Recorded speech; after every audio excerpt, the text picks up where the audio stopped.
আলহামদুলিল্লাহ ওয়াসসালাতু ওয়াসসালাম আলা রাসূলিল্লাহ ওয়া আলা আলিহি ওয়া সাহবিহি আজমাইন আম্মা বাদ আউযু বিল্লাহি মিনাশ শাইতানির রাজীম বিসমিল্লাহির রহমানির রহিম ওয়া মান আহসানু ক্বাওলাম মিম্মান দাআ ইলাল্লাহি ওয়া আমিলা সলিহান ওয়া ক্বালা ইন্নানি মিনাল মুসলিমিন রাব্বি ইশরাহ লি সাদরি ওয়া ইয়াসসির লি আমরি ওয়াহলুল উকদাতাম মিন লিসানি ইয়াফকাহু কাওলি।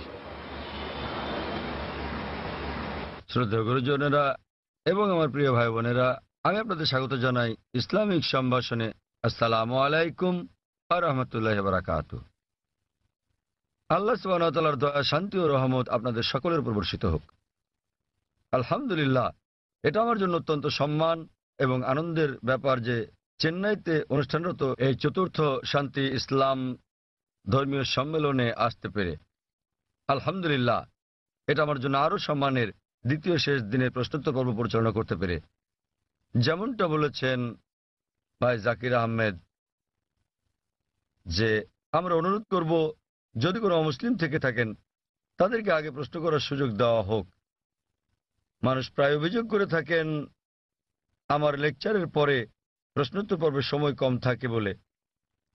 এ কারণে আয়োজকরা আমরা যেটা করেছিলাম বোম্বেতে এই কয়েক মাস আগে, তারা একটা বিশেষ পর্বের ব্যবস্থা করেছেন শুধুমাত্র প্রশ্নোত্তরের জন্য। তাই আমরা প্রথমে অনুরোধ করব, এখানে যদি কোনো অমুসলিম থাকেন যারা প্রশ্ন করতে চান তাহলে তারা আগে সুযোগ পাবেন। যদি অমুসলিম কোনো প্রশ্ন করতে চান তারা যে কোনো প্রশ্ন করতে পারেন, ইসলাম ধর্ম নিয়ে বা হিন্দু ধর্ম বা খ্রিস্টান ধর্ম নিয়ে যে কোনো প্রশ্ন। আর যদি ইসলামের কোনো বিষয় সঠিক বলে মনে না হয়, ইসলামের কোনো নিয়মকানুনের সাথে যদি দ্বিমত পোষণ করেন, যদি কোরআনের কোনো বিষয়ের সাথে একমত না হন, সেটাও জিজ্ঞেস করতে পারেন। আমি যুবক মানুষ, আমি নিতে পারবো। অমুসলিমরা তাদের প্রশ্ন শেষ করার পর আমরা মুসলিম ভাইদের প্রশ্ন করতে বলবো, এবং আমি মুসলিম ভাইদের অনুরোধ করব তাদের প্রশ্নগুলো যেন শুধু ইসলাম এবং তুলনামূলক ধর্ম বিষয়ে থাকে। তাই আমি এখন স্বেচ্ছাসেবকদের অনুরোধ করব প্রথমে অমুসলিমদের প্রশ্ন করার সুযোগ করে দিতে। হ্যাঁ ভাই, আপনি বলেন। আমার নাম নবীন, আমি টিসিএস এ কাজ করি। যখনই কোনো মুসলিম ধর্ম উপদেশ দেয় তারা আল্লাহর নাম নিয়ে শুরু করে এবং মুহাম্মদের নামও বলে। তারা কেন যীশু খ্রিস্টের নাম বলে না, যিনি কিনা আল্লাহর একজন নবী ছিলেন?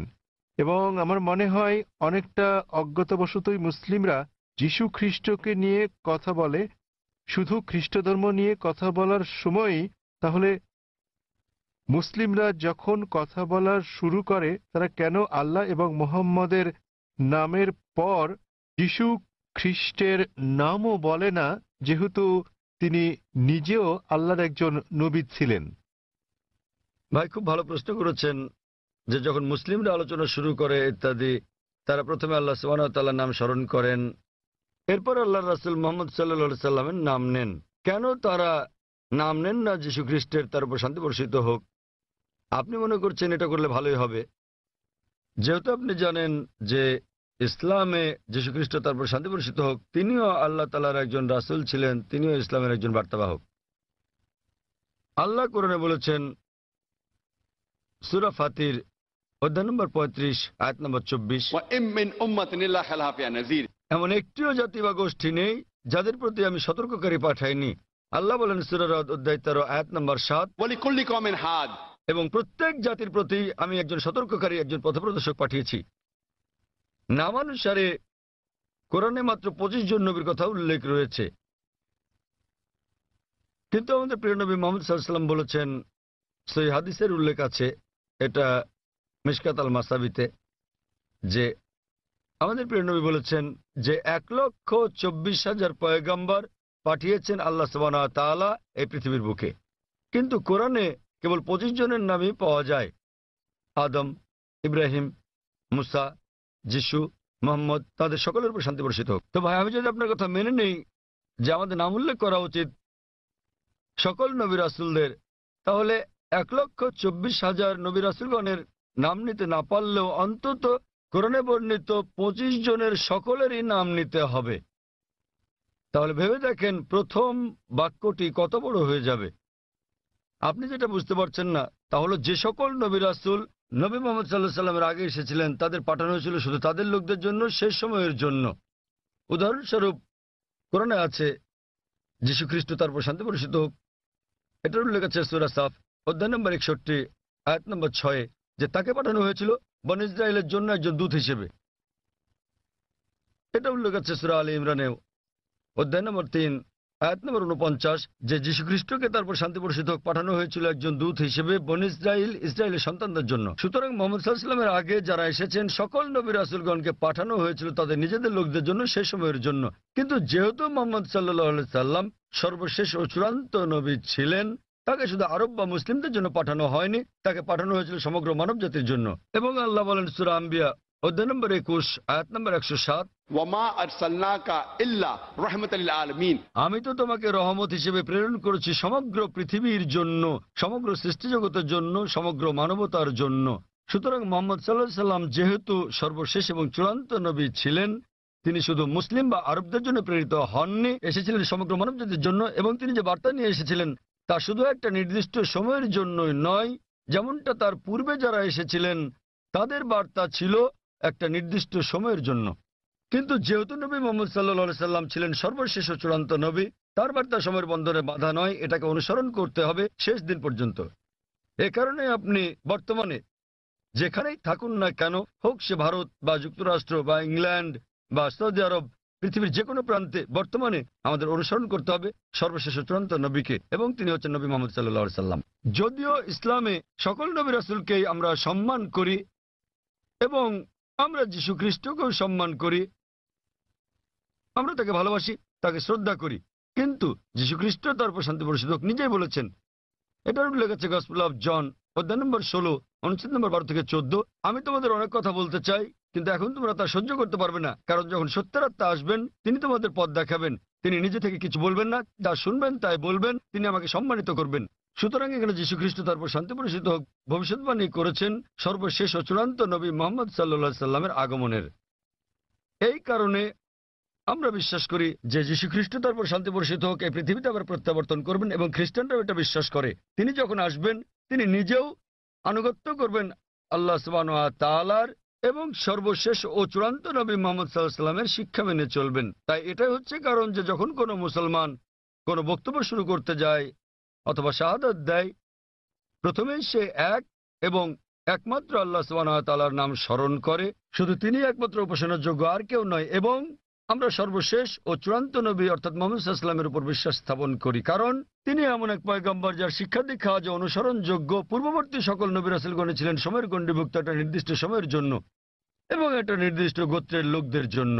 যেহেতু নবী মুহাম্মদ সাল্লাল্লাহু আলাইহি ওয়াসাল্লামকে পাঠানো হয়েছে সমগ্র মানবজাতির জন্য এবং তার বার্তা সময়ের গণ্ডীভুক্ত নয়, এ কারণে আমরা তার নাম উল্লেখ করে থাকি। অন্যথায় ইসলামে আমাদের সকল নবীদেরকে সম্মান করতে হয়। আর আমি যদি আপনার কথা মেনে নেই, যেভাবে আগে বলেছিলাম আমার লেকচার শুরুর সময়, আমাকে বলতে হবে আল্লাহর নাম যিনি সর্বময়, সর্বোচ্চ, ক্ষমাশীল, এবং তার নবীদের নাম আদম এবং নূহ, তারপর সালেহ, ইদ্রিস, ইব্রাহিম, ইসমাইল, ইসহাক, মুসা, ঈসা, এবং তারপর আরো কারো নাম বলে আমি বলতে পারি মুহাম্মদ সাল্লাল্লাহু আলাইহি ওয়াসাল্লাম।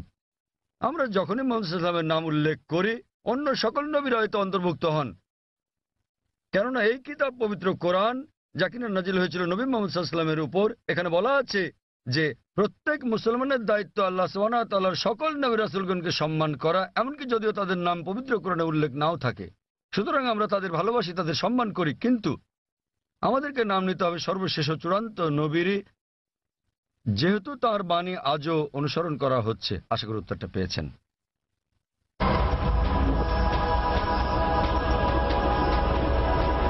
এখানে কি কোনো অমুসলিম ভাই আছেন মাঝখানের মাইকে? তামিল? হ্যাঁ, কেউ কি উনার কথা অনুবাদ করে দিতে পারবেন? তিনি তামিল ভাষায় কিছু বলতে চাচ্ছেন। এখানে কোনো অনুবাদক আছেন? আমরা চাই উনার প্রশ্নটি যথাযথভাবে অনুবাদ করা হোক, তাকে তামিল ভাষাতেই প্রশ্নটি করতে দিন, অনুবাদক সেটাকে বাংলায় করবেন। எனது பெயர் அல்போன்ஸ். நான் கிறிஸ்தவ மதத்தை சார்ந்தவர். சென்னை பெரம்பூரிலிருந்து வருகிறேன். நான் இஸ்லாம் மதத்தினுடைய வீட்டிற்கு சென்று பீஸ் டிவி, தங்களது பீஸ் டிவியில் இஸ்லாம் மதத்தின் அனைத்து விஷயங்களையும் பார்ப்பேன்.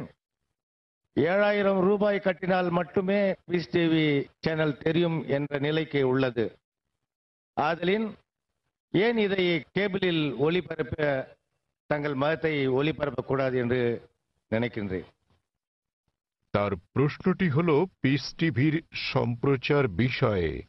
তিনি জিজ্ঞাসা করেছেন কেন পিস টিভি কেবল টিভি বা অন্যান্য স্থানীয় কেবল চ্যানেলে সম্প্রচার হয় না। তিনি একজন খ্রিস্টান এবং তাকে একজন বন্ধুর বাসায় গিয়ে এই চ্যানেলটি দেখতে হয়। ভাই প্রশ্ন করেছেন যে তিনি একজন খ্রিস্টান এবং তিনি জানেন যে পিস টিভি স্যাটেলাইটের মাধ্যমে সম্প্রচার করা হয়, কেন কেবল অপারেটররা তাদের চ্যানেলে পিস টিভিকে রাখেন না? ভাই এটা কেবল অপারেটরদেরকে জিজ্ঞেস করতে হবে। আমরা যা করছি তাহলে আমরা খেয়াল রাখছি যে পিস টিভি চালু আছে এবং এটা পৃথিবীর যে কোনো প্রান্ত থেকে দেখা যায় কিনা। আলহামদুলিল্লাহ আমরা পিস টিভির 6টি আলাদা স্যাটেলাইট থেকে সম্প্রচার করছি এবং এটা পুরো পৃথিবী জুড়ে পৌঁছে যাচ্ছে। এশিয়া, মধ্যপ্রাচ্য, আফ্রিকা, অস্ট্রেলিয়া, ইউরোপ, উত্তর আমেরিকা, দক্ষিণ আফ্রিকা, সমগ্র বিশ্ব জুড়ে। আর ভারতের বিভিন্ন জায়গায় কেবল অপারেটররা পিস টিভিকে তাদের তালিকায় যোগ করেছেন, কেউ কেউ করছেন না। আপনি তাদেরকে জিজ্ঞেস করতে পারেন কেন তারা পিস টিভিকে তাদের তালিকায় যোগ করছেন না। আর দ্বিতীয়ত, কেউ যদি পিস টিভি দেখতে চান পৃথিবীর যে কোনো প্রান্ত থেকে, তিনি একটা ব্যক্তিগত ডিশ লাগিয়ে নিতে পারেন। বড় জোর ৬,০০০ রুপি খরচ হবে। $150 খরচে পৃথিবীর যে কোনো প্রান্ত থেকে ডিশ এবং ডিকোডার বসালে এটা ফ্রি টু এয়ার চ্যানেল, আপনি এটা দেখতে পারবেন। আপনাকে মাসে মাসে টাকা দিতে হবে না। এটা free to air channel, dish এবং ডিকোডারের খরচ পড়বে প্রায় ৬,০০০ রুপি। এটা আপনি বসাতে পারেন আপনার ছাদে বা বারান্দায় এবং ইনশাআল্লাহ আপনি সারা জীবন দেখতে পারবেন, আপনাকে কোনো টাকা দিতে হবে না এর জন্য। আর আমাদের দুটো চ্যানেল আছে, একটা পিস টিভি ইংলিশ, আরেকটা হলো পিস টিভি উর্দু। তাই একবার ডিশ বসালে ইনশাল্লাহ আপনি দুটো চ্যানেলই দেখতে পারবেন। এবং আপনি যদি এটা আপনার বিল্ডিংয়ে বসান এবং 50টা বাড়িতে এই ডিশ লাইনটা ভাগ করে নেন, বাড়ি প্রতি হয়তো খরচ পড়বে মাত্র কয়েকশো রুপি। সুতরাং যে কেউ দেখতে চাইলে এইভাবে দেখতে পারেন। আর পিস টিভিকে ইন্টারনেটেও আমরা দিয়ে দিয়েছি। স্বাভাবিকভাবে ইন্টারনেটের গুণগত মান স্যাটেলাইটের তুলনায় অনেক নিম্নমানের হবে। আপনি ইন্টারনেটে www.peacetv.org এই সাইটে দেখতে পারবেন।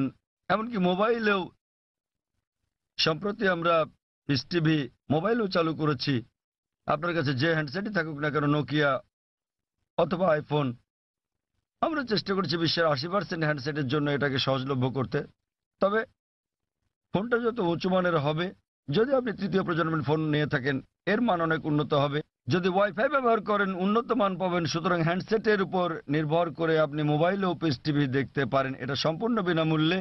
এর ওয়াপ ইন্টারনেটের জন্য www.peacetv.org, মোবাইলের জন্য এর ওয়াপ wap.peacetv.org। আশা করি উত্তরটা পেয়েছেন। হ্যাঁ বোন, আপনার প্রশ্নটি করুন। শুভ সন্ধ্যা, আমার নাম নিখিলা। আমি ডেন্টালের একজন ছাত্রী। ইসলাম সম্পর্কে আমার জ্ঞান আসলেই কম। আমি যতটুকু জানি আমার বন্ধুদের কাছ থেকে শুনেছি। আমার প্রশ্ন হচ্ছে, আমি একটি পোস্টারে দেখেছি যে বলা আছে সঙ্গীত এবং নৃত্য ইসলামে গ্রহণযোগ্য নয়। এটা কেন? মানে আমি বলতে চাইছি যে আপনি এটা এমনি এমনি বলতে পারেন না যে গান বাজনা বা নৃত্য করো না। যেমন আপনি যদি বলেন যে ভরতনাট্যম বা অন্য কোনো নৃত্যের ব্যাপারে যেখানে সঙ্গীত আছে, এমনকি এমনিতেও আমরা সঙ্গীতের মাধ্যমে ঈশ্বরের প্রশংসা বা নিজেদের আবেগ প্রকাশ করে থাকি, তাহলে গান বাজনা গ্রহণযোগ্য নয় কেন? বোন জিজ্ঞেস করলেন যে কেন ইসলাম ধর্মের সঙ্গীত এবং নৃত্য নিষিদ্ধ। প্রথমে আমি সঙ্গীত নিয়ে বলছি, এরপরে নৃত্য। সঙ্গীতের ব্যাপারে বলা যাবে, আমাদের প্রিয় নবী মুহাম্মদ সাল্লাল্লাহু আলাইহি ওয়াসাল্লাম বলেছেন যে সঙ্গীতের বাদ্যযন্ত্র সাধারণ নিয়মে সবই নিষিদ্ধ, তবে তিনি যেটার অনুমতি দিয়েছিলেন সেটা দাফ, একপাশে খোলা ড্রাম যাকে বলা হয় ডাফ বা ডাফলি। বাকি সবগুলোই নবী নিষিদ্ধ করেছেন, কারণ আপনি যদি ভেবে দেখেন এটা আপনাকে দূরে নিয়ে যায় আল্লাহ সুবহানাহু ওয়া তাআলার জিকির থেকে, সর্বশক্তিমানকে স্মরণ করা থেকে। এ কারণে যখন আমরা এরকম গান শুনি, যেমন ধরেন সিনেমার গান হোক, সেটা হিন্দি, মালায়ালাম, তামিল বা অন্য কিছু, আপনি দেখবেন যে এই হিন্দি সিনেমার গানগুলোর বেশিরভাগ কথায় একেবারে বাস্তবতা বহির্ভূত। আপনি জানেন যে নায়ক নায়িকাকে বলছে, मैं तुम्हारे लिए चांद तोड़ के लेके आऊंगा, मैं तुम्हारे लिए सितारे तोड़ के लेके आऊंगा। আমি তোমার জন্য চাঁদ নিয়ে আসবো, আমি তোমার জন্য তারা নিয়ে আসবো। আমরা জানি এটা সম্ভব না। কোনো মানুষ তার প্রেমিকার জন্য চাঁদ তারা নিয়ে আসতে পারে না। তবুও আমরা বলে থাকি পরিস্থিতি বা আবেগ ইত্যাদির কারণে। তো এই কারণে সাধারণ অনুশাসন হচ্ছে যে সঙ্গীত একজন মানুষকে আল্লাহ সুবহানাহু ওয়া তাআলার কাছ থেকে দূরে নিয়ে যায়। এ কারণে আমাদের প্রিয় নবী বাদ্যযন্ত্রকে নিষিদ্ধ করেছেন দাফ ছাড়া, অথবা সাধারণভাবে কণ্ঠস্বর। উদাহরণস্বরূপ যদি কেউ কোরআন আবৃত্তি করে তার কণ্ঠ সুন্দর, সেটা ঠিক আছে, কারণ এটা একজন মানুষকে আল্লাহ সুবহানাহু ওয়া তাআলার দিকে নিয়ে আসে। নেপথ্য বাদ্যযন্ত্রের আওয়াজ থাকলে যদি এটা একটা বিশেষ আবেগের সৃষ্টি করে, তাহলে গান গাওয়ার ক্ষেত্রে এটা হচ্ছে মুবাহ, ঐচ্ছিক, যতক্ষণ পর্যন্ত গানের কথাগুলো নিয়ে যাচ্ছে আল্লাহ সুবহানাহু ওয়া তাআলার দিকে। যদি গানের কথাগুলো আপনাকে আল্লাহর কাছ থেকে দূরে সরিয়ে নিয়ে যায়, তাহলে সে ধরনের গানও নিষিদ্ধ। এবার আসি দ্বিতীয় ভাগে, নৃত্য করা কেন নিষিদ্ধ। কোরআনে এমন কোনো আয়াত নেই, অথবা আমার জানার মতো কোনো হাদিস নেই যেখানে বলা আছে যে নৃত্য করা হচ্ছে হারাম। কিন্তু সাধারণভাবে যেহেতু মানুষ নাচে অন্য মানুষদের দেখানোর জন্য, আপনারা জানেন যে মঞ্চে নৃত্য পরিবেশন করা হয়, যেমন ভরতনাট্যম। আপনি মঞ্চে ভরতনাট্যম করছেন আর হাজার হাজার লোক আপনাকে দেখছে। সাধারণভাবে যদি হিজাবের দিক থেকে বলি, আমরা চাইবো না যে উন্মুক্ত হোক আমাদের মহিলারা, আমাদের মায়েরা, আমাদের বোনেরা, আমাদের কন্যারা মঞ্চে উঠুক আর হাজার হাজার লোক তাদের দেখুক। তো যে কোনো পেশা যেখানে শরীরকে প্রদর্শন করা হয়ে থাকে মানুষকে বিনোদন দেওয়ার জন্য, সেটা নিষিদ্ধ। এই কারণেই মানুষজনের সামনে নাচা অথবা নাচ করা কোনো পার্টিতে যেখানে বিপরীত লিঙ্গের মানুষেরা থাকে, বেশিরভাগ ক্ষেত্রে নাচের নিয়মগুলো এগুলো ইসলামী শরিয়ার বিরুদ্ধে যায়। যখন আপনি নাচেন বেশিরভাগই জোড়া বেঁধে, ছেলে এবং মেয়ে, আর তাদের মধ্যে বেশিরভাগই গার্লফ্রেন্ড বয়ফ্রেন্ড, এবং তারা অন্য মানুষদের সামনে নাচে। সুতরাং যেহেতু এটা ইসলামী হিজাবের নিয়মের পরিপন্থী, এ কারণেই বলা হয় এটা নিষিদ্ধ, কারণ এটা হিজাবের নিয়মের বিপরীত। তাই বুঝতে হবে যে যখন নাচ করছেন, আপনি মানুষজনের সামনে নাচ করছেন, পার্টিতে যাচ্ছেন, আবার ঘুরে বেড়াচ্ছেন, আর না হলে শুধু স্বামী স্ত্রী মিলে যেভাবে খুশি সময় কাটাতে পারেন, যতক্ষণ এটা শরিয়ার বিরুদ্ধে না যাচ্ছে। বদ্ধ ঘরের ভেতরে স্বামী স্ত্রী মিলে যা খুশি করতে পারেন, যদি এটা কোরআন ও হাদিসের নিয়মকানুনের বাইরে না যায়, কোনো সমস্যা নেই। কিন্তু যেহেতু বেশিরভাগ সময় নাচ শরীরকে প্রদর্শন করে থাকে, এতে গান থাকে, নাচ থাকে, আপনি মঞ্চে উঠছেন আর লোকেরা আপনাকে দেখছে, তাই এটা শরিয়ার হিজাবের নিয়মের বিরুদ্ধে। এ বিষয়ে আমার ভিডিও ক্যাসেট দেখেন, ইসলামে নারীর অধিকার আধুনিক না সেকেলে, সেখানে বিস্তারিত আছে কেন আমরা মুসলিমরা নারীদের নিরাপত্তা দেই, ভালোবাসি, তাদেরকে কি চোখে দেখি। যেহেতু আমরা নারীদের ভালোবাসি, আমরা তাদের নিরাপত্তা দেই এবং আমরা তাদের প্রদর্শন করতে চাই না। এই কারণেই যে সমস্ত পেশায় প্রকাশ্যে গান গাওয়া বা নাচ করা অথবা মডেলিং এর ব্যাপার আছে, সেগুলো নারীর জন্য নিষিদ্ধ। আশা করি উত্তরটা পেয়েছেন।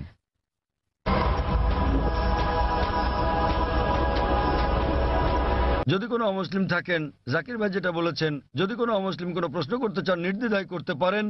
আপনার যে কোনো প্রশ্ন ইসলাম নিয়ে অথবা অন্য কোনো ধর্ম নিয়ে, ইসলাম এবং তুলনামূলক ধর্ম নিয়ে যে কোনো প্রশ্ন অথবা ইসলামের কোনো বিষয় যদি আপনার কাছে সঠিক মনে না হয়, এটাই সুযোগ।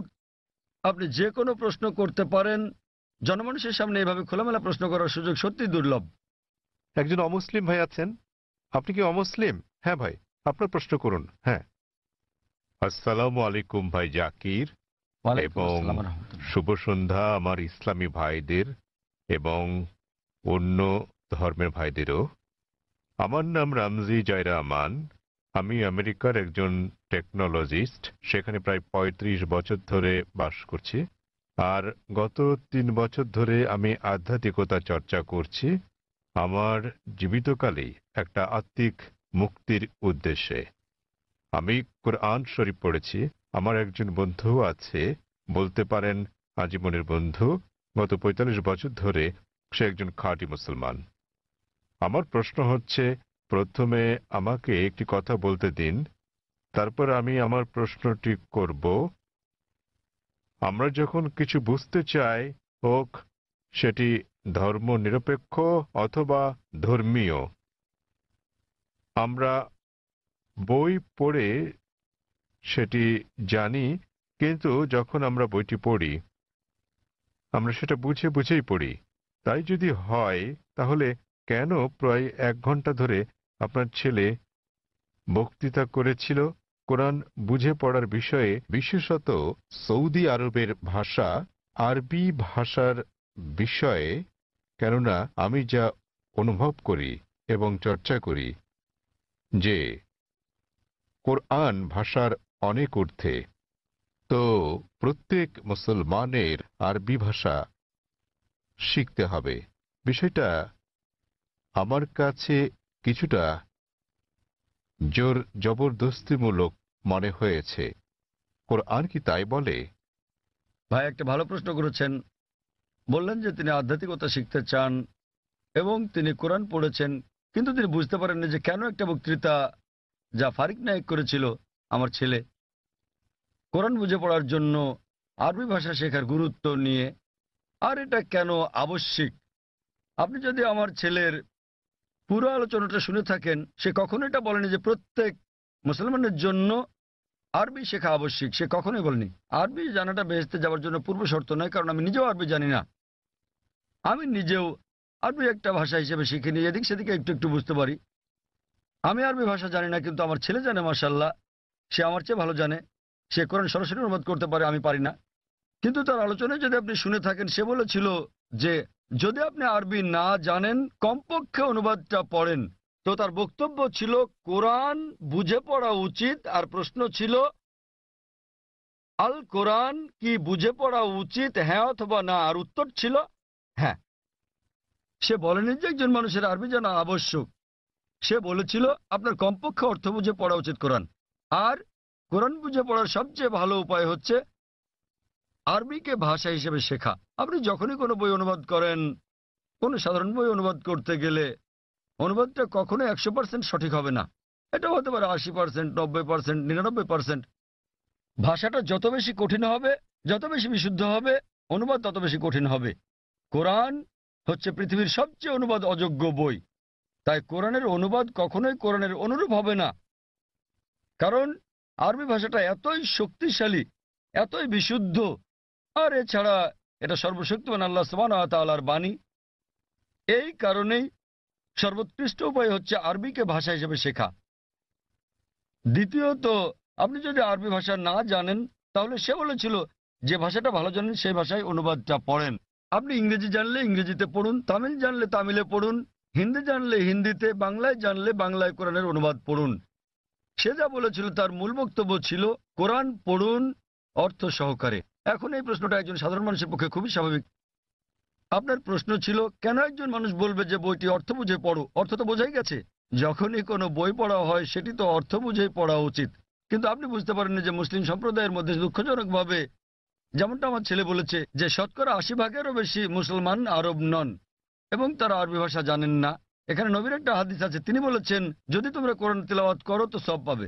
সেই কারণে বেশিরভাগ মুসলিম যখন কোরআন পড়ে তারা আরবিতেই পড়ে, কিন্তু তার অর্থটা বোঝে না। তাই এটা পৃথিবীর সবচেয়ে বেশিবার পড়া বই, কিন্তু একই সাথে অর্থ না বুঝে সবচেয়ে বেশিবার পড়া বই ওটি। তো আমার ছেলে বলেছিল আরবি অংশটা পড়ার পরে যা বেশিরভাগ অমুসলিমই বোঝেন না, অন্তত সেই অংশের অনুবাদটা পড়েন সেই ভাষায়, যে ভাষাটা আপনি ভালো বোঝেন।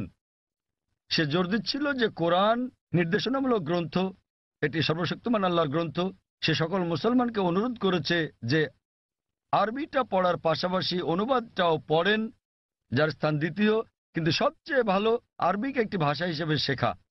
কেননা আপনি যদি আরবি জানেন এবং শুদ্ধ ভাষা জানেন, যা আমরা আমাদের স্কুলে শেখাই, ইসলামিক ইন্টারন্যাশনাল স্কুল বোম্বে এবং ইসলামিক ইন্টারন্যাশনাল স্কুল চেন্নাইতে, তাহলে সংযোগ সূত্র পেয়ে যাবেন এবং কোরআনের অর্থ বোঝাটা আরো ভালোভাবে হবে। আশা করি উত্তরটা পেয়েছেন। ধন্যবাদ। সেখানে কি কোনো অমুসলিম ভাই আছেন? হ্যাঁ হ্যাঁ ভাই, আপনার প্রশ্নটি করুন। শুভ সন্ধ্যা ডাক্তার সাহেব, আমি রাজা, একজন নির্বাহী অফিসার, চেন্নাই থেকে এসেছি। প্রশ্ন করার আগে আমি একটি উদাহরণ দেব, তারপর আমি আমার প্রশ্নটি করব। বিজ্ঞানীরা অনেক ধরনের জিনিস আবিষ্কার করেছেন মানব জাতির জন্য। উদাহরণস্বরূপ বলা যায় আলেকজান্ডার গ্রাহাম বেল টেলিফোন আবিষ্কার করেছেন কিন্তু আলেকজান্ডার গ্রাহাম বেলের সময় ফোন ছিল অন্যরকম। কিন্তু এখন আমাদের এই আধুনিক 24 শতকে আমরা ব্যবহার করছি মোবাইল, ইমেইল পাঠাচ্ছি, ইন্টারনেট, ফ্রিল্যান্স, ছবি, সারা বিশ্ব জুড়েই।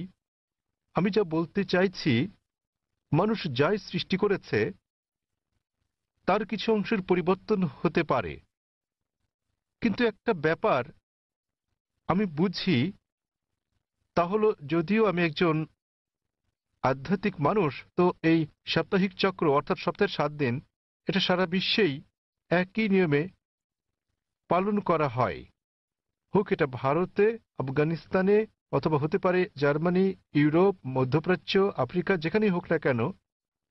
প্রায় 600 কোটি মানুষ এই সাপ্তাহিক চক্রকে অনুসরণ করে, অর্থাৎ 7 দিন, রবিবার থেকে শনিবার।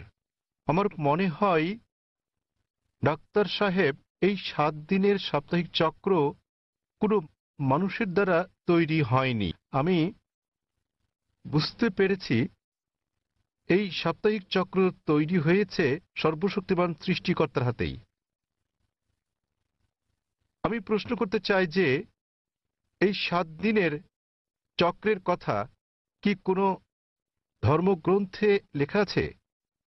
আর সাথে আরেকটি প্রশ্ন, সেটি হলো যে আল কোরআনে কি সৃষ্টির কোনো নিয়মের উল্লেখ আছে কিনা, এইটুকুই। ভাই একটা প্রশ্ন করলেন যে মানুষ যখন কোনো কিছু আবিষ্কার করে, উদাহরণ হিসেবে আলেকজান্ডার গ্রাহাম বেলের টেলিফোন আবিষ্কারের কথা বলেছেন, কিন্তু সময়ের সাথে সাথে এটা বদলাতে থাকে, আর এখন আমরা মোবাইল ফোন ব্যবহার করছি যে অনেকটাই ভিন্ন। এগুলো মানুষের সৃষ্টি, কিন্তু এই সাপ্তাহিক চক্র সারা পৃথিবীতে অনুসরণ করা হয়। এটা সর্বশক্তিমান আল্লাহর সৃষ্টি, সর্বশক্তিমান আল্লাহর সৃষ্টি, সেজন্য এটা সমগ্র পৃথিবীতে অনুসরণ করা হয়। তিনি জানতে চান যে এই পৃথিবীর এই আবিষ্কারের কথা কোরআনে অথবা আগের ধর্মগ্রন্থগুলোতে উল্লেখ আছে কি না। ভাই আপনাকে একটা কথা বলি, আমি আপনার সঙ্গে একমত। মানুষ যখন কোনো কিছু আবিষ্কার করে সেটার বিবর্তন হতে থাকে, উন্নতি হতে থাকে, শুধুমাত্র আল্লাহরটা ছাড়া। আল্লাহ হলেন নিখুঁত, তিনি কিছু সৃষ্টি করলে সেটা নিখুঁতভাবে সৃষ্টি করেন, অথবা তিনি ধাপে ধাপে এটাকে উন্মোচন করতে পারেন, কারণ সৃষ্টির জন্য তিনি যেটা সৃষ্টি করেছেন মানুষের জন্য তারা বুঝতে নাও পারে। উদাহরণস্বরূপ তিনি অনেক নবী পাঠিয়েছেন। প্রথম নবী ছিলেন আদম আলাইহিসসালাম, এবং তারপর অনেক নবী পাঠিয়েছেন, 1,24,000। সর্বশেষ নবী মুহাম্মদ সাল্লাল্লাহু আলাইহি সাল্লাম, তিনি অনেক বাণী পাঠিয়েছেন, অনেক গ্রন্থ। কিছু কিছু গ্রন্থের কথা কোরআনে উল্লেখ আছে, তাওরাত, জবুর, ইনজিল, এবং সর্বশ্রেষ্ঠ কোরআন। এমন না যে সর্বশক্তিমান আল্লাহ কোরআনের সম্পর্কে জানতেন না। ওই সময় মানুষ সেই বার্তাটা গ্রহণ করার উপযুক্ত ছিল না, তাই মানুষের অনুধাবন ক্ষমতার উপর ভিত্তি করে তিনি একের পর এক গ্রন্থ পাঠিয়েছেন। যখন তিনি দেখলেন যে মানুষ এবার মর্ম বুঝতে পারবে, তখন তিনি সর্বশেষ চূড়ান্ত গ্রন্থ আর সর্বশেষ চূড়ান্ত নবী মুহাম্মদ সাল্লাল্লাহু আলাইহি সাল্লামকে পাঠালেন। এবার আপনার প্রশ্নে আসি, সাপ্তাহিক চক্রের ব্যাপারে। 7 দিন সমগ্র পৃথিবীতে অনুসরণ করা হয়। আপনি বলেছেন রবিবার থেকে শনিবার, এই 7 দিনের চক্র সারা পৃথিবীতেই আছে, কিন্তু এটা সব জায়গায় এক নয়। আপনি যদি যান কোনো মুসলিম দেশে, রবিবার ছুটির দিন নয়, শুক্রবার ছুটির দিন, তাই এটা রবিবার থেকে শনিবার নয়, এটা শুক্রবার থেকে বৃহস্পতিবার, কিন্তু এটা 7 দিনই। তো এই 7 দিনের চক্রটা একই আছে, দিনগুলো ভিন্ন হতে পারে, যেমন এইসব ছুটির দিন ইত্যাদি। আর একইভাবে আপনি যদি বাইবেল পড়েন, বাইবেলের 7 দিনের কথা বলে থাকে সৃষ্টিকালের ব্যাপারে। এমনকি ইহুদি ধর্মগ্রন্থ এই কথা বলা আছে, পবিত্র কোরআনে এই কথা আছে, হাদিসে এই কথা বলে থাকে।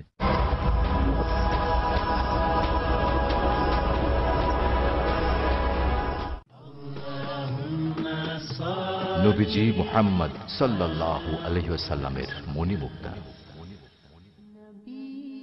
আয়েশা রাদিয়াল্লাহু আনহা থেকে বর্ণিত, রাসূলুল্লাহ সাল্লাল্লাহু আলাইহি ওয়াসাল্লাম বলেন, হে আয়েশা, নিশ্চয়ই আল্লাহ সহনশীল, আর তিনি প্রত্যেক কাজে সহনশীলতা পছন্দ করেন। সহিহ বুখারী 9ম খণ্ড অনুচ্ছেদ 4, হাদিস নম্বর 6927।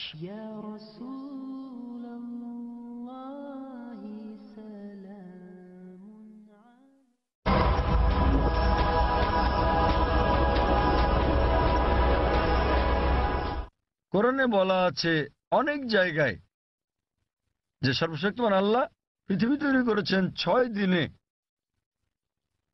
6টি পর্যায়ে। এ ব্যাপারে পবিত্র কোরআন এবং অন্যান্য ধর্মগ্রন্থ প্রায় একই কথা বলা আছে, কিন্তু ভালোভাবে দেখলে অনেক পার্থক্য আছে। কোরআন যেভাবে বলেছে তা অনেক বেশি বিজ্ঞানসম্মত। অন্যান্য ধর্মগ্রন্থের কথা অতটা বিজ্ঞানসম্মত নাও হতে পারে।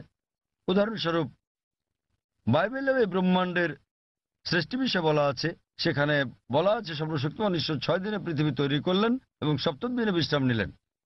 এর মানে ঈশ্বরেরও বিশ্রামের প্রয়োজন হয়। কোরআনও বলে যে সর্বশক্তিমান আল্লাহ 6 দিনে পৃথিবী তৈরি করলেন, কিন্তু এটা বলেন যে 7ম দিনে বিশ্রাম নিয়েছেন। কেন? কারণ পবিত্র কোরআনে আছে সূরা বাকারা অধ্যায় নম্বর 2 আয়াত নম্বর 255, এটা আয়াতুল কুরসি। আল্লাহু লা ইলাহা হাইয়ুল কাইয়ুম লা তাখুযু সিনাতুন ওয়া লা নাওম লাহু মা ফিস সামাওয়াতি ওয়া মা ফিল আরদ। যে তিনি চিরকালীন, তিনি সর্বশক্তিমান, তিনি একক, কোনো তন্দ্রা তাকে স্পর্শ করে না, তার বিশ্রামেরও দরকার নেই। সর্বশক্তিমান আল্লাহর কোনো ঘুমের প্রয়োজন নেই, তার বিশ্রামেরও প্রয়োজন নেই। তাহলে তার বিশ্রামের প্রশ্নটা আসে কি করে? তাই অনেক কিছুতেই মিল পাওয়া যাবে, কিন্তু সব নয়।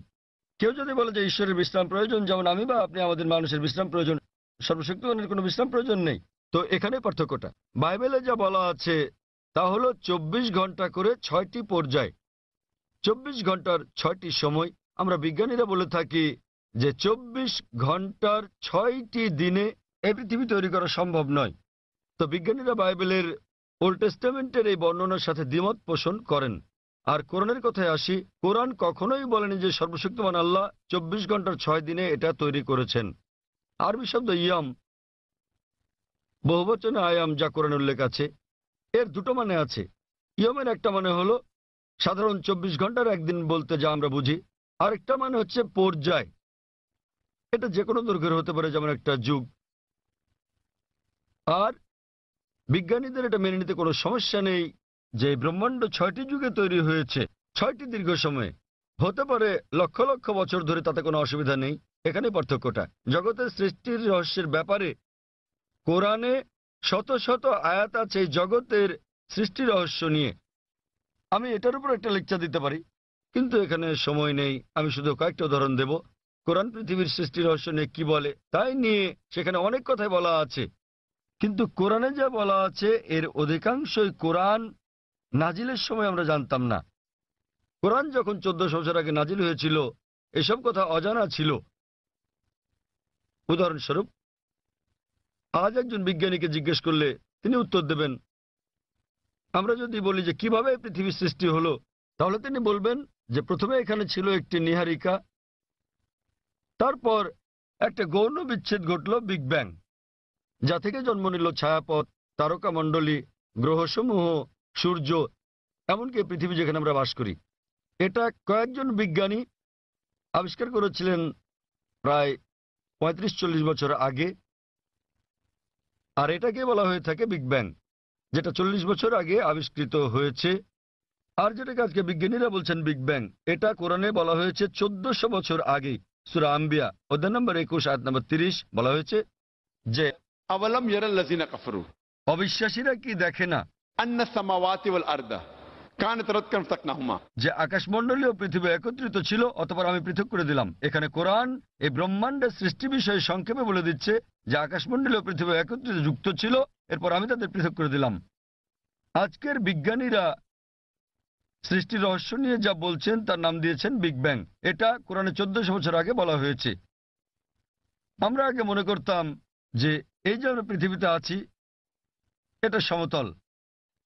মাত্র কয়েকশো বছর আগে আমরা জানতে পারলাম, যখন স্যার ফ্রান্সিস ড্রেক 1557 সালে পৃথিবীটা নৌপথে ভ্রমণ করলেন, তিনি প্রমাণ করলেন যে পৃথিবী বর্তুলাকার। কোরআন এটা বলেছে 1400 বছর আগে।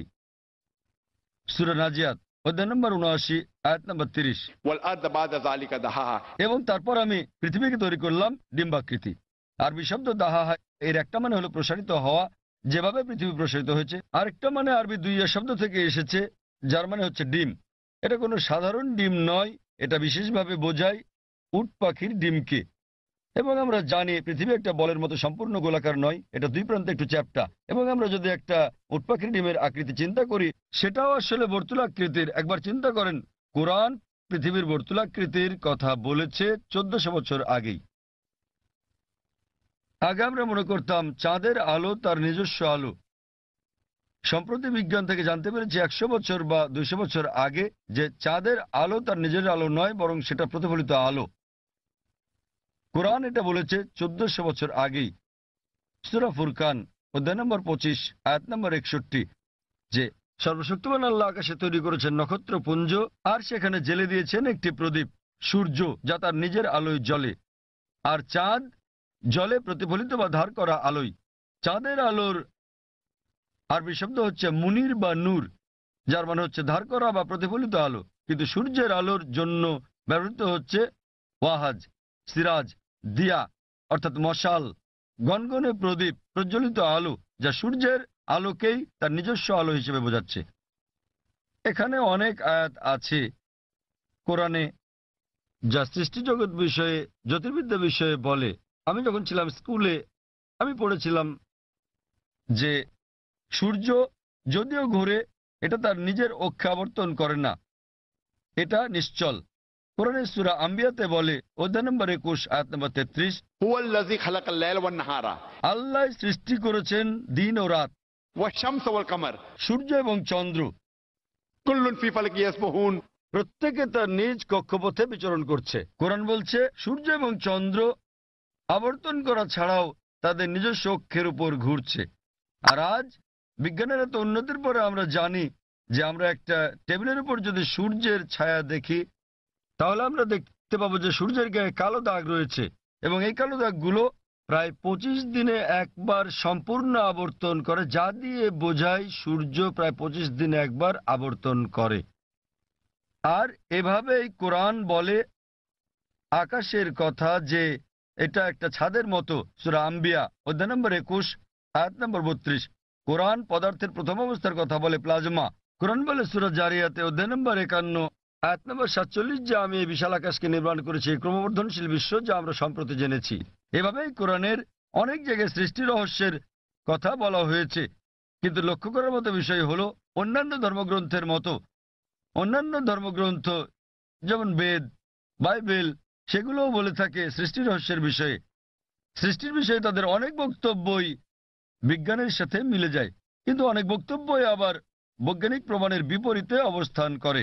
কিন্তু কোরআনের ব্যাপারে বলা যায় কোরআনের 6000-এরও বেশি আয়াত আছে, যার মধ্যে 1000-এর বেশি বিজ্ঞান নিয়ে কথা বলে, এবং পবিত্র কোরআনে এমন একটা আয়াত নেই যা প্রতিষ্ঠিত বিজ্ঞানের বিরুদ্ধে যায়। কোরআনের সাথে অন্যান্য ধর্মগ্রন্থের পার্থক্য হচ্ছে কোরআনের কোনো আয়াতই বিজ্ঞানের প্রমাণিত সূত্রের বিপক্ষে যায় না। এটা কোনো তত্ত্বের বিপক্ষে যেতে পারে, কারণ তত্ত্ব বদলে যায়, কিন্তু একটি আয়াত প্রতিষ্ঠিত বিজ্ঞানের বিপক্ষে যায় না। এই কারণেই কোরআন একটি অনন্য গ্রন্থ, আর বলা যায় এটি সর্বশক্তিমান আল্লাহর একমাত্র আসমানি কিতাব, একমাত্র ধর্মগ্রন্থ যা তার প্রকৃত রূপে এখন পর্যন্ত অবিকৃত আছে। এই কারণেই আপনি যদি সমস্ত ধর্মগ্রন্থগুলোকে বিজ্ঞান দিয়ে পরীক্ষা করেন, সবগুলোই ফেল করবে কোরআন ছাড়া। আর কোরআন হলো এই পৃথিবীর বুকে একমাত্র ধর্মগ্রন্থ যা বিজ্ঞানের পরীক্ষায় পাশ করবে। আশা করি উত্তরটা পেয়েছেন। হ্যাঁ, আমাদের বোনদের কাছ থেকে কোনো প্রশ্ন আছে কি? কোনো অমুসলিম বোন আছেন? জি আছে। হ্যাঁ বোন, আপনি আপনার প্রশ্নটি করুন। আবারও শুভ সন্ধ্যা।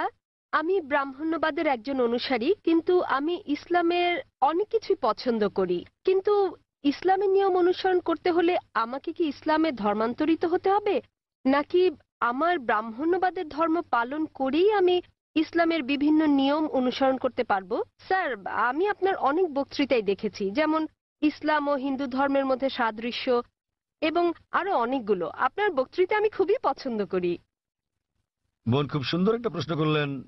তিনি বললেন যে তিনি ব্রাহ্মণিজমের একজন একনিষ্ঠ অনুসারী, কিন্তু তিনি ইসলামের বিভিন্ন বিষয় পছন্দ করেন। তার প্রশ্ন হচ্ছে যে তিনি কি ইসলামের এই সব বিষয় অনুসরণ করতে পারেন এবং একই সাথে তারা ব্রাহ্মণিজম চর্চা করতে পারেন। তিনি আমার অনেক লেকচার দেখেছেন এবং অনেকটা পছন্দ করেন। বোন, প্রথমে আপনাকে বলি যে ইসলাম বা মুসলমান হওয়া কোনো উপাধি নয়। ইসলাম আবিধানিকভাবে বোঝায় শান্তি, যা পাওয়া যায় নিজেকে আল্লাহর কাছে সমর্পণ করে। তাই যে কোনো মানুষ যদি সে তার ইচ্ছা অনিচ্ছাকে আল্লাহর কাছে সমর্পণ করে, তাহলে সে একজন মুসলিম। শুধুমাত্র মোহাম্মদ, জাকির, আব্দুল্লাহ, সুলতান, শাকির নাম হলে মুসলমান হওয়া যায় না, বা ফাতিমা, আয়েশা, এইসব নামগুলো আপনাকে মুসলিম বানাবে না। মুসলমান মানে যে তার ইচ্ছা অনিচ্ছাকে আল্লাহর কাছে সমর্পণ করে। তো প্রথমেই খুঁজে বের করতে হবে আপনাকে মহান আল্লাহর আদেশ কি। বোন বলেছেন যে তিনি ব্রাহ্মণিজমের একজন একনিষ্ঠ অনুসারী এবং তিনি ইসলামেরও বিভিন্ন বিষয় পছন্দ করেন। আর তিনি আমার অনেক টেপ, অনেক বক্তৃতা দেখেছেন যার মধ্যে ইসলাম ও হিন্দুইজমের সাদৃশ্য আছে। যদি এটা দেখে থাকেন তাহলে উত্তর দেওয়াটা আমার জন্য সহজ হবে, আপনার পক্ষে বোঝাটাও সুবিধা হবে। আপনি যদি দেখে থাকেন আমার হিন্দুইজম ইসলামের সাদৃশ্য নিয়ে বক্তৃতা, যেটা আমি বোধহয় প্রথম শান্তি সম্মেলন চেন্নাই দিয়েছিলাম, ইসলাম ও হিন্দু ধর্মের মধ্যে সাদৃশ্য। বোন, আপনি যদি ভেবে দেখেন, এমনকি যদি হিন্দু ধর্মের বইগুলোও পড়ে থাকেন, হিন্দু ধর্মগ্রন্থগুলো বলে যে নিজের ইচ্ছাকে ঈশ্বরের কাছে সমর্পণ করবেন। কিন্তু আমি যেটা বললাম যে সময়ের সাথে সাথে পূর্বের সকল ধর্মগ্রন্থ আগের মতো অবিকৃত অবস্থায় নেই, সেগুলো বিকৃতি এসেছে, জালিয়াতি হয়েছে, দুর্নীতি ঘটেছে। বেশিরভাগ পণ্ডিতগণই এই ধর্মগুলোর বিষয়ে, হোক সেটা হিন্দুইজম অথবা হোক খ্রিস্টানিজম অথবা ইহুদি ধর্ম, তারা একমত যে তাদের ধর্মগ্রন্থগুলো অবিকৃত রূপে সংরক্ষিত নেই। আর আপনি যদি আমার বক্তৃতা শুনে থাকেন, আমি শুরুতে যা বলেছিলাম, মহাভারত একটা গল্প যা অর্জুনের পিতামহ কর্তৃক বর্ণিত। এতে আছে ৮,০০০ শ্লোক। এরপর সময়ের সাথে সাথে পরিবর্তিত হতে হতে এতে চলে এলো ২৪,০০০ শ্লোক। এখন এর মধ্যে আছে ১,০০,০০০ বেশি শ্লোক। এটি কার কথা? মহাভারতের পণ্ডিতগণের। তো সময়ের সাথে সাথে সেগুলোতে হস্তক্ষেপ হয়েছে, তথ্য বিকৃতি ঘটেছে, কিন্তু তা সত্ত্বেও এরকম পরিবর্তনের পরও সবগুলো ধর্মগ্রন্থেই সর্বশক্তিমান ঈশ্বরের বাণী অবশিষ্ট রয়েছে। এবং আপনি যদি আমার বক্তৃতা শুনে থাকেন, সকল ধর্মের মূল কথা হচ্ছে সর্বশক্তিমান ঈশ্বর একজনই, তার কোনো মূর্তি নেই, তার কোনো ছবি নেই। সবগুলো ধর্মই বলে থাকে ঈশ্বর একজনই। আপনি হয়তো শুনেছেন আমার লেকচারে আমি বলেছিলাম বিভিন্ন জায়গায়, যেমন ছান্দোক্য উপনিষদে অধ্যায় নম্বর 6 অনুচ্ছেদ নম্বর 2 শ্লোক 1, एकम विद्वितीयम। মহান ঈশ্বর এক, অদ্বিতীয়। এবং শ্বেতাবতার উপনিষদ অধ্যায় নম্বর 4 শ্লোক নম্বর 19 এবং যজুর্বেদ অধ্যায় 32 শ্লোক 3 বলা আছে, न तस्य प्रतिमा अस्ति। মহান ঈশ্বরের কোনো প্রতিমা নেই, তার কোনো ছবি নেই। প্রতিমা মানে হচ্ছে মূর্তি, ফটোগ্রাফ, রেখাচিত্র, ছবি, ভাস্কর্য, মূর্তি, পুতুল। তাই ঈশ্বরের কোনো প্রতিমূর্তি নেই, কোনো ফটোগ্রাফ নেই, কোনো রেখাচিত্র নেই, কোনো ছবি নেই, কোনো ভাস্কর্য নেই, কোনো মূর্তি নেই, কোনো পুতুল নেই। তাই সকল ধর্মগ্রন্থই জোর দেয় সর্বশক্তিমান ঈশ্বরের একত্বের উপর। আর হিন্দু ধর্মের ব্রহ্মসূত্রটি হচ্ছে एकम ब्रह्म द्योतय नास्ते नैना नास्ते किंचन। भगवान एक ही है, दूसरा नहीं है, नहीं है, नहीं है, जरा भी नहीं है। ঈশ্বর একজনই, দ্বিতীয় কেউ নেই, কেউ নেই, কেউ নেই, কোথাও কেউ নেই।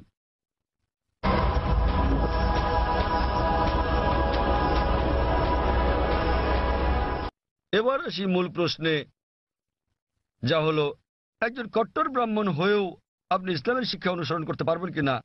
বোন, একজন সাধারণ ব্রাহ্মণের পক্ষে মুসলিম হওয়ার চেষ্টা করাটা কঠিন, কিন্তু যদি কঠোর ব্রাহ্মণ হয়ে থাকেন, বেদকে কঠোরভাবে মেনে চলেন, তাহলে আপনার ইচ্ছা অনিচ্ছা ঈশ্বরের কাছে সমর্পণ করতেই হবে। আপনি যদি সাধারণ ব্রাহ্মণ হয়ে থাকেন যে কিছু নিয়ম মানেন আবার কিছু মানেন না, তাহলে আপনার পক্ষে ঈশ্বরের কাছে নিজের ইচ্ছাকে সমর্পণ করা কঠিন হবে। কিন্তু যদি কঠোর ব্রাহ্মণ হয়ে থাকেন, বেদকে কঠোরভাবে মেনে চলেন, তাহলে আগে আমি যা বলেছি আপনাকে মানতেই হবে। 3টি পংক্তি আমি বলেছি যে আপনাকে এক ঈশ্বরে বিশ্বাস করতে হবে, আপনি মূর্তি পূজা করতে পারবেন না। আপনাকে বিশ্বাস করতে হবে যে ঈশ্বর এক, তার কোনো প্রতিচ্ছবি নেই, কোনো ফটোগ্রাফ নেই, কোনো মূর্তি নেই। এবং যদি আপনার ধর্মগ্রন্থগুলো পড়ে থাকেন, সেগুলোতে সর্বশেষ এবং চূড়ান্ত নবী মোহাম্মদ সাল্লাল্লাহু সাল্লামের আগমনের কথা উল্লেখ করা হয়েছে। আর আপনি যদি আমার বক্তৃতা ইসলাম ও হিন্দু ধর্মের মধ্যে সাদৃশ্য আর হিন্দু ধর্মে মোহাম্মদ সাল্লাল্লাহু সাল্লাম এই দুটো দেখে থাকেন, আমি বিস্তারিত আলোচনা করেছি যে নবী মোহাম্মদ সাল্লাল্লাহু সাল্লামের কথা আপনাদের ধর্মগ্রন্থে আছে। তাই যদি আপনি খারাপ ব্রাহ্মণ হয়ে থাকেন, তাহলে আপনার এটা বিশ্বাস না করার কোনো সুযোগ নেই যে ঈশ্বর এক, তার কোনো চিত্র নেই, কোনো মূর্তি নেই। এবং আপনাকে এটা বিশ্বাস করতে হবে যে মহান ঈশ্বরের সর্বশেষ দূত, সর্বশেষ বার্তাবাহক, কল্কি অবতার হচ্ছেন নবী মোহাম্মদ সাল্লাল্লাহু সাল্লাম। কিন্তু যখন আপনার ধর্মগ্রন্থ বলে যে আপনাকে কল্কি অবতার, চূড়ান্ত দূতকে অনুসরণ করতে হবে, তো যখন আপনি এই দূত নবী মোহাম্মদ সাল্লাল্লাহু আলাইহি ওয়াসাল্লামের বাণীগুলো পড়বেন, তখন আপনি দেখবেন যে এই কথাগুলো আপনার ধর্মগ্রন্থগুলোতে যা লেখা আছে তার সাথে মিলে যাচ্ছে। আবার একই সাথে দেখবেন এটা আপনার ধর্মগ্রন্থের অনেক কথার বিরুদ্ধে যাচ্ছে।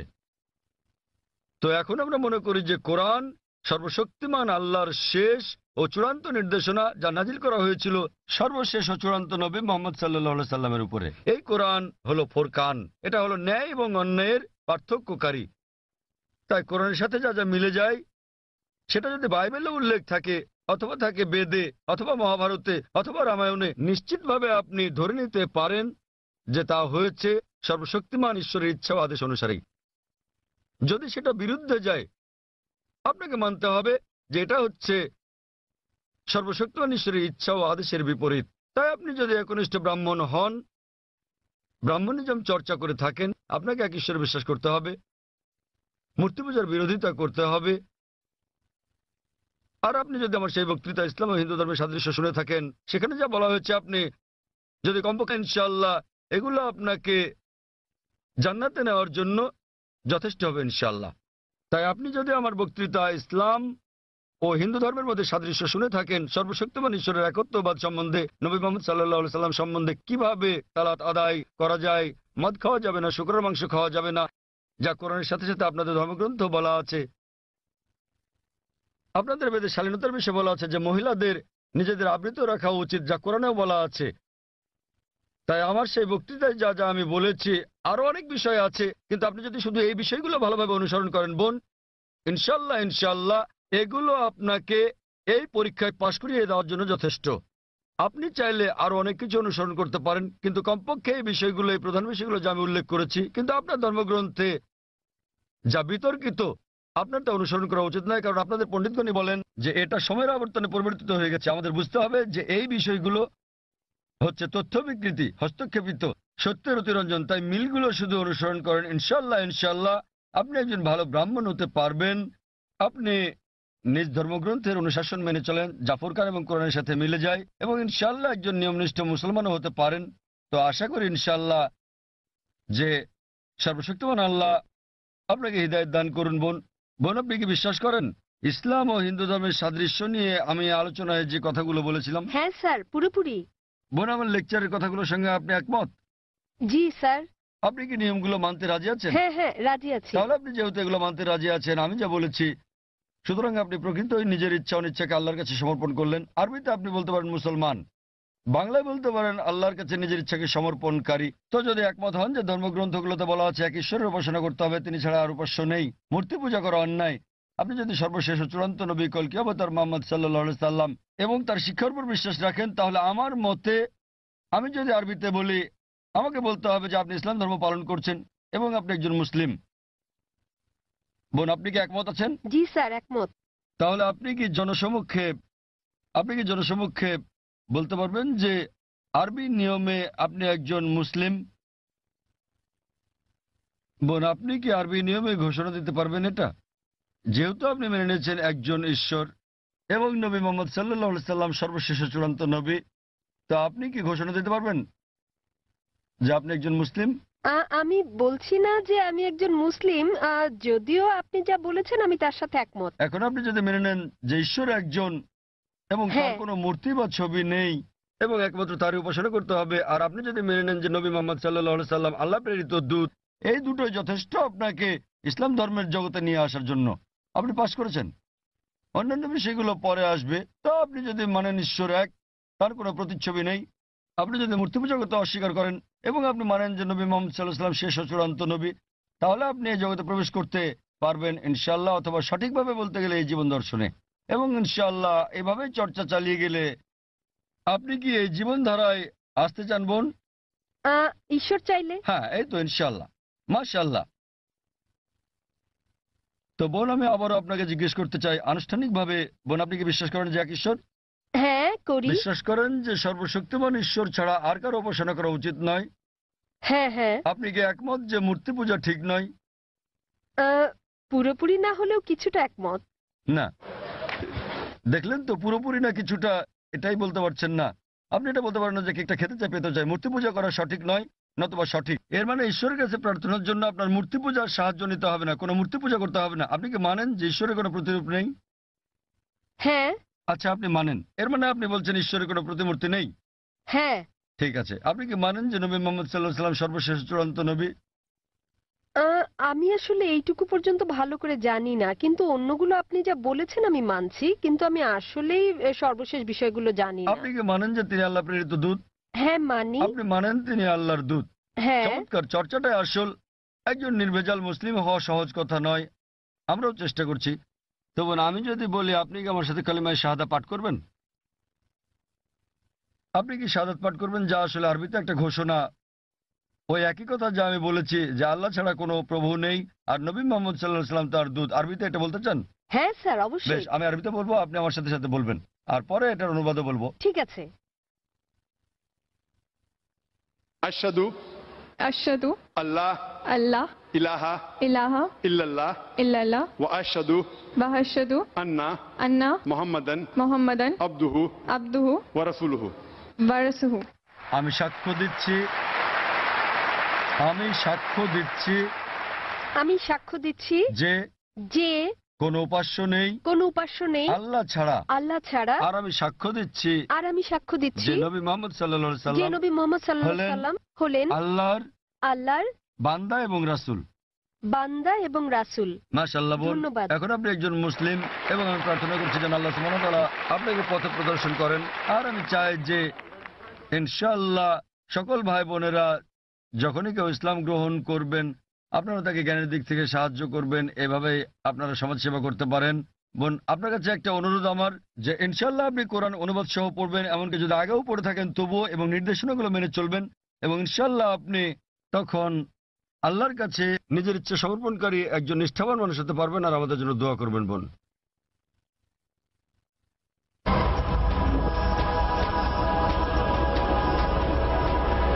কোনো অমুসলিম ভাই আছেন? হ্যাঁ, ঠিক আছে। আমার নাম বালা। এমনিতে আমি একজন সাধারণ ইঞ্জিনিয়ার। আমি নিজেও এটা দৃঢ়ভাবে বিশ্বাস করি যে সমগ্র সৃষ্টি জগতের জন্য একজনই স্রষ্টা থাকা উচিত। কিন্তু আমার প্রশ্নটা হচ্ছে, সৃষ্টি নিজেই, ধরুন যে এই পৃথিবী, স্রষ্টা নন, কি নিজে নিজেকে ধ্বংস করতে পারে? স্রষ্টা কি জগতের ধ্বংস সম্বন্ধে কিছু বলেছেন?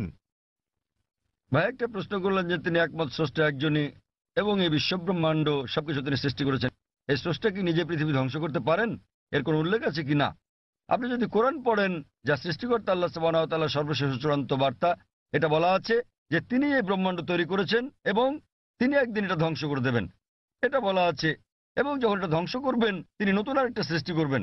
সুতরাং এই জগৎ একটা নির্দিষ্ট সময়ের জন্যই, কিন্তু সর্বশক্তিমান আল্লাহ এই জগৎ ধ্বংস করে দেবেন, যাকে আমরা কিয়ামত বলি, পৃথিবীর অন্তিম পরিণতি।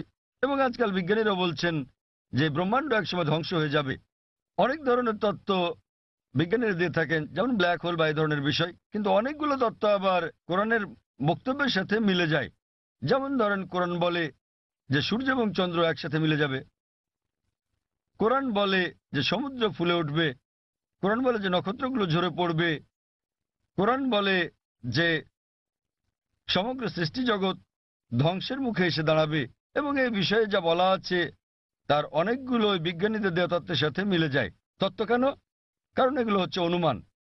যেহেতু কোরআন হলো সর্বশেষ এবং চূড়ান্ত কিতাব, আমরা বলছি যে যেভাবে আমাদের সৃষ্টিকর্তা কোরআনে বলেছেন সেভাবে এটা ঘটবে। এই বিশ্ব ব্রহ্মাণ্ড সেভাবেই ধ্বংস হবে। এটা ধ্বংস হওয়ার পর সবকিছু পুনরুত্থিত হবে, আল্লাহ একটা নতুন জগৎ তৈরি করবেন। এবং এটা নির্ভর করবে আমরা পরীক্ষায় কেমন করি তার উপর। আল্লাহ বলেছেন সূরা মুলক অধ্যায় নম্বর 67 আয়াত নম্বর 2, আল্লাযী খালাকাল মাউতা ওয়াল হায়াতা। আল্লাহ সৃষ্টি করেছেন জীবন এবং মৃত্যু, তোমাদের মধ্যে সৎকর্মে কে উত্তম দেখার জন্য। তো ভাই, এটার উল্লেখ ধর্মগ্রন্থে আছে। তো আপনি কি এই স্রষ্টাতে বিশ্বাস করেন? আপনি কি মানেন যে স্রষ্টা একজনই? আমি বিশ্বাস করি না যে, ধরুন আমাদের এই মানব জাতি, কি বিশ্বাস করেন না? মানব জাতির পক্ষে সৃষ্টি মানে সৃষ্টি, অর্থাৎ দুঃখিত, আপনি বলছেন যে মানবজাতি কি এই পৃথিবীকে ধ্বংস করতে পারে। তো ভাই বলছেন যে মানবজাতি এই পৃথিবীকে ধ্বংস করতে পারে। হ্যাঁ, তারা আসলে সেটাই সেটা কি আমি বলতে চাইছি। আপনি মনে করেন মানবজাতি এই সৃষ্টিকে ধ্বংস করতে পারে? হ্যাঁ। ভাই বলছেন যে তিনি মনে করেন মানবজাতি পারে এই সৃষ্টিকে ধ্বংস করতে। তারা চেষ্টা করতে পারে কিন্তু সফলতা পাবে না। তারা চেষ্টা করতে পারে কিন্তু তারা সফল হতে পারবে না। তারা সফল হতে পারে শুধুমাত্র আল্লাহ সুবহানাহু ওয়া তাআলা চাইলেই। এমনিতে আমরা যেটা বুঝি যে বিজ্ঞানীরা বলে থাকেন সৃষ্টি হচ্ছে দুই প্রকারের। একটা হলো একটা কিছু থেকে অন্য আরেকটা কিছু তৈরি করা, যা আমরা মানুষেরা করে থাকি। যেমন একটা গাছ, সেটা আমরা কাটি, কেটে কাঠ বের করি, তারপর চেয়ার টেবিল বানাই। এটা হচ্ছে কোনো কিছু থেকে কোনো কিছু সৃষ্টি, যা করতে পারে মানুষও এবং সর্বশক্তিমান আল্লাহ।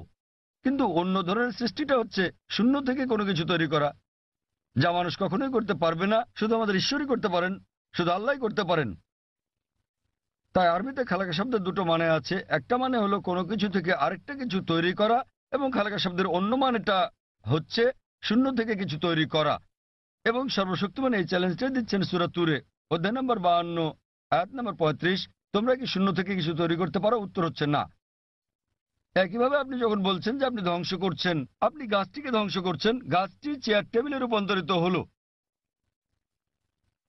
তো আপনি এটাকে নিশ্চিহ্ন করতে পারছেন না। শক্তি তার রূপ পরিবর্তন করে, বিজ্ঞানীরা তাই বলেন। তাই মানুষ এই ধরনের সৃষ্টি শুধু ঘটাতে পারে। আমরা ইট বানাতে পারি, বাড়ি বানাতে পারি, আবার সেটা ধ্বংস করতে পারি, কিন্তু অন্য কিছু তো রূপ নেবে। শুধু আল্লাহ সুবহানাহু ওয়া তাআলাই শূন্য অবস্থা থেকে অন্য কিছু তৈরি করতে পারেন, এবং তিনি সম্পূর্ণভাবে নিশ্চিহ্ন করতে পারেন, যা আমরা পারি না। আপনি চেষ্টা করতে পারেন, বলতে পারেন পারমাণবিক অস্ত্র দিয়ে ধ্বংস করতে পারি, আপনি সম্পূর্ণ ধ্বংস করতে পারবেন না। এটা একেবারে অসম্ভব। এটা শুধুমাত্র আমাদের স্রষ্টা সর্বশক্তিমান আল্লাহ করতে পারেন, আমরা পারি না।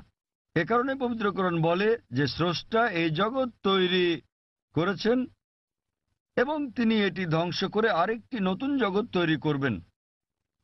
আশা করি উত্তরটা পেয়েছেন। এবারের প্রশ্ন বোনদের দিক থেকে। ওখানে কোনো অমুসলিম বোন আছেন? আসসালামু আলাইকুম। এই প্রশ্নটা আসলে একজন অমুসলিম ভাইয়ের পক্ষ থেকে এসেছে। তার নাম স্বামীনাথন। তিনি তথ্য প্রযুক্তির ওপর ব্যাচেলর ডিগ্রি করেছেন।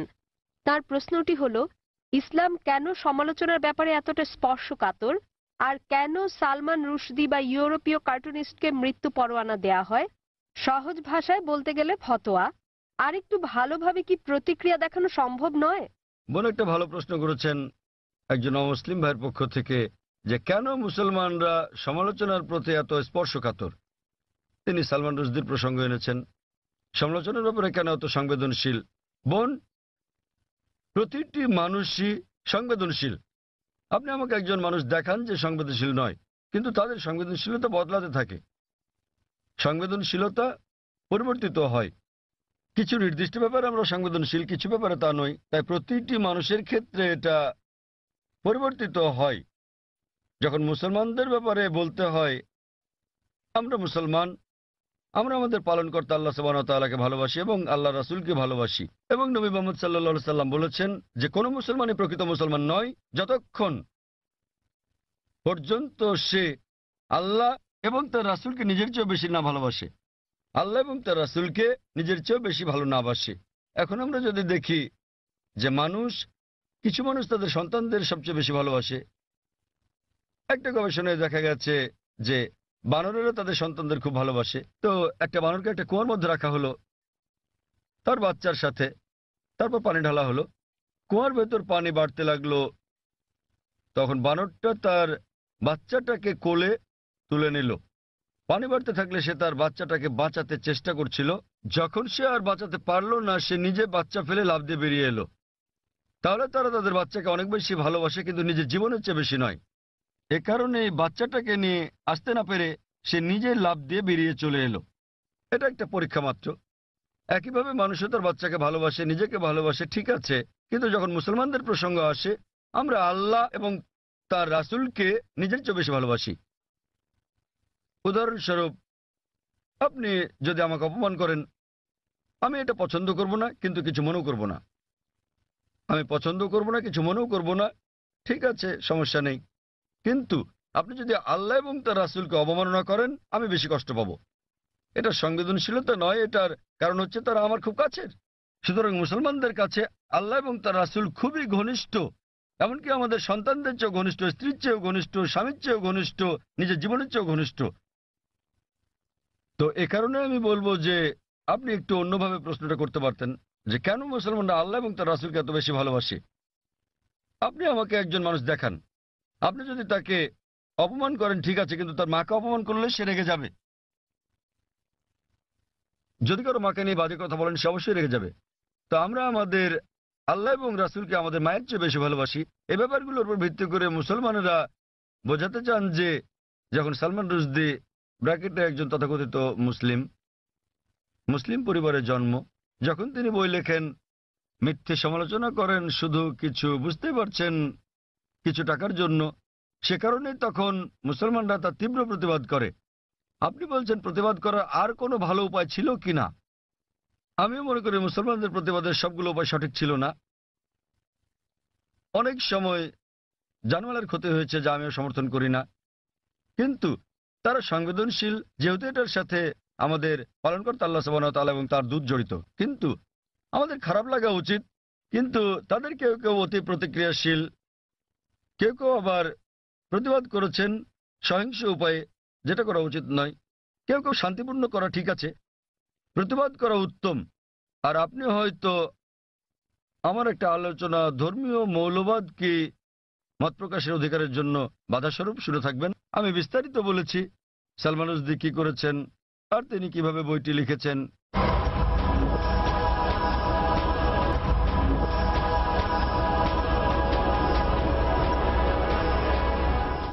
এবং সর্বপ্রথম দেশ স্যাটানিক ভার্সেস যে নিষিদ্ধ করেছিল, কোন দেশ? ইন্ডিয়া। শ্রী রাজীব গান্ধী সে সময়ের প্রধানমন্ত্রী, তিনি তখন সেই বইটি স্যাটানিক ভার্সেস নিষিদ্ধ করেছিলেন ভারতে, যা বইটি নিষিদ্ধকারী প্রথম দেশ। এবং আমি এটাকে স্বাগত জানাই, কিন্তু নিজের অজ্ঞতাবশত তিনি জানতেন না যে সেই একই বই স্যাটানিক ভার্সেসে নবী মোহাম্মদ সাল্লাল্লাহু আলাইহি সাল্লাম এবং আল্লাহ তাআলা সম্পর্কে বাজে মন্তব্য করা ছাড়াও তিনি বাজে মন্তব্য করেছিলেন সীতা এবং শ্রীরাম সম্পর্কেও, শ্রীরামকে নিয়েও, যা মানুষজন বইটি পড়লে হয়তো নাও বুঝতে পারে। আর ভেবে দেখেন, আমি ইংরেজ সরকারের কাছে প্রশ্নটা করছি। কয়েক বছর আগে একজন আমেরিকান লেখক ছিলেন, সাহিত্যিক, যিনি মার্গারেট থ্যাচারের নীতি নিয়ে 4 অক্ষরের একটা শব্দ ব্যবহার করেন। মার্গারেট থ্যাচারের নীতি 4 অক্ষরের শব্দ, ফাদার আঙ্কেল কাজিন কিং। এবং তারা তাকে ব্রিটেনে আসতে নিষিদ্ধ করলো। কেন? তিনি 4 অক্ষরের শব্দটা ব্যবহার করেছিলেন বলে। এই সালমান রুশদি তিনিও এই একই শব্দ ব্যবহার করেন এবং এটাতে আইএনজি যোগ করেন, অনেকবার করেছেন ইংরেজি নীতি সম্বন্ধে আর মার্গারেট থ্যাচারকে নিয়ে। এবং তিনি তাকে সম্বোধন করেন, জানেন কিনা, ম্যাগি বা দুশ্চরিত্রা। আচ্ছা বেশ, আপনি বলতে পারেন যে ইংরেজরা উদার মনা, তারা কিছু মনে করবে না। কিন্তু আপনি যদি দেখা করেন মার্গারেট থ্যাচারের ছেলের সাথে আর তাকে বলেন যে সালমান রুশদি আপনাকে দুশ্চরিত্রার ছেলে বলেছে, তিনি কি করবেন? আঘাত করবেন।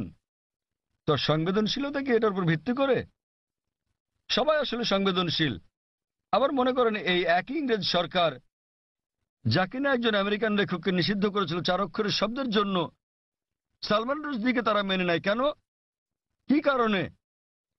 কারণ তিনি নবী মুহাম্মদ সাল্লাল্লাহু আলাইহি ওয়াসাল্লামের অবমাননা করেছেন। তাই যেহেতু নবী মুহাম্মদ সাল্লাল্লাহু আলাইহি ওয়াসাল্লামকে অবমাননা করেছেন, তারা মার্গারেট থ্যাচারকে বলা সে 4 অক্ষরের শব্দটা হজম করে নিয়েছে, কেননা তিনি ইসলামের নবীর অবমাননা করেছেন।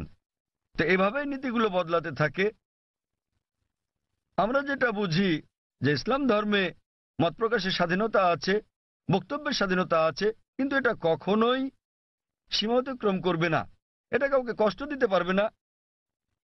আর এটার পক্ষে প্রমাণ থাকতে হবে। কাউকে আঘাত দিলেও যুক্তিযুক্ত এবং প্রমাণ সাপেক্ষ হলে সেটা ভিন্ন কথা, কিন্তু কুৎসা রটানো যাবে না। কুৎসা রটানো এবং পরনিন্দা করা ইসলামে নিষিদ্ধ।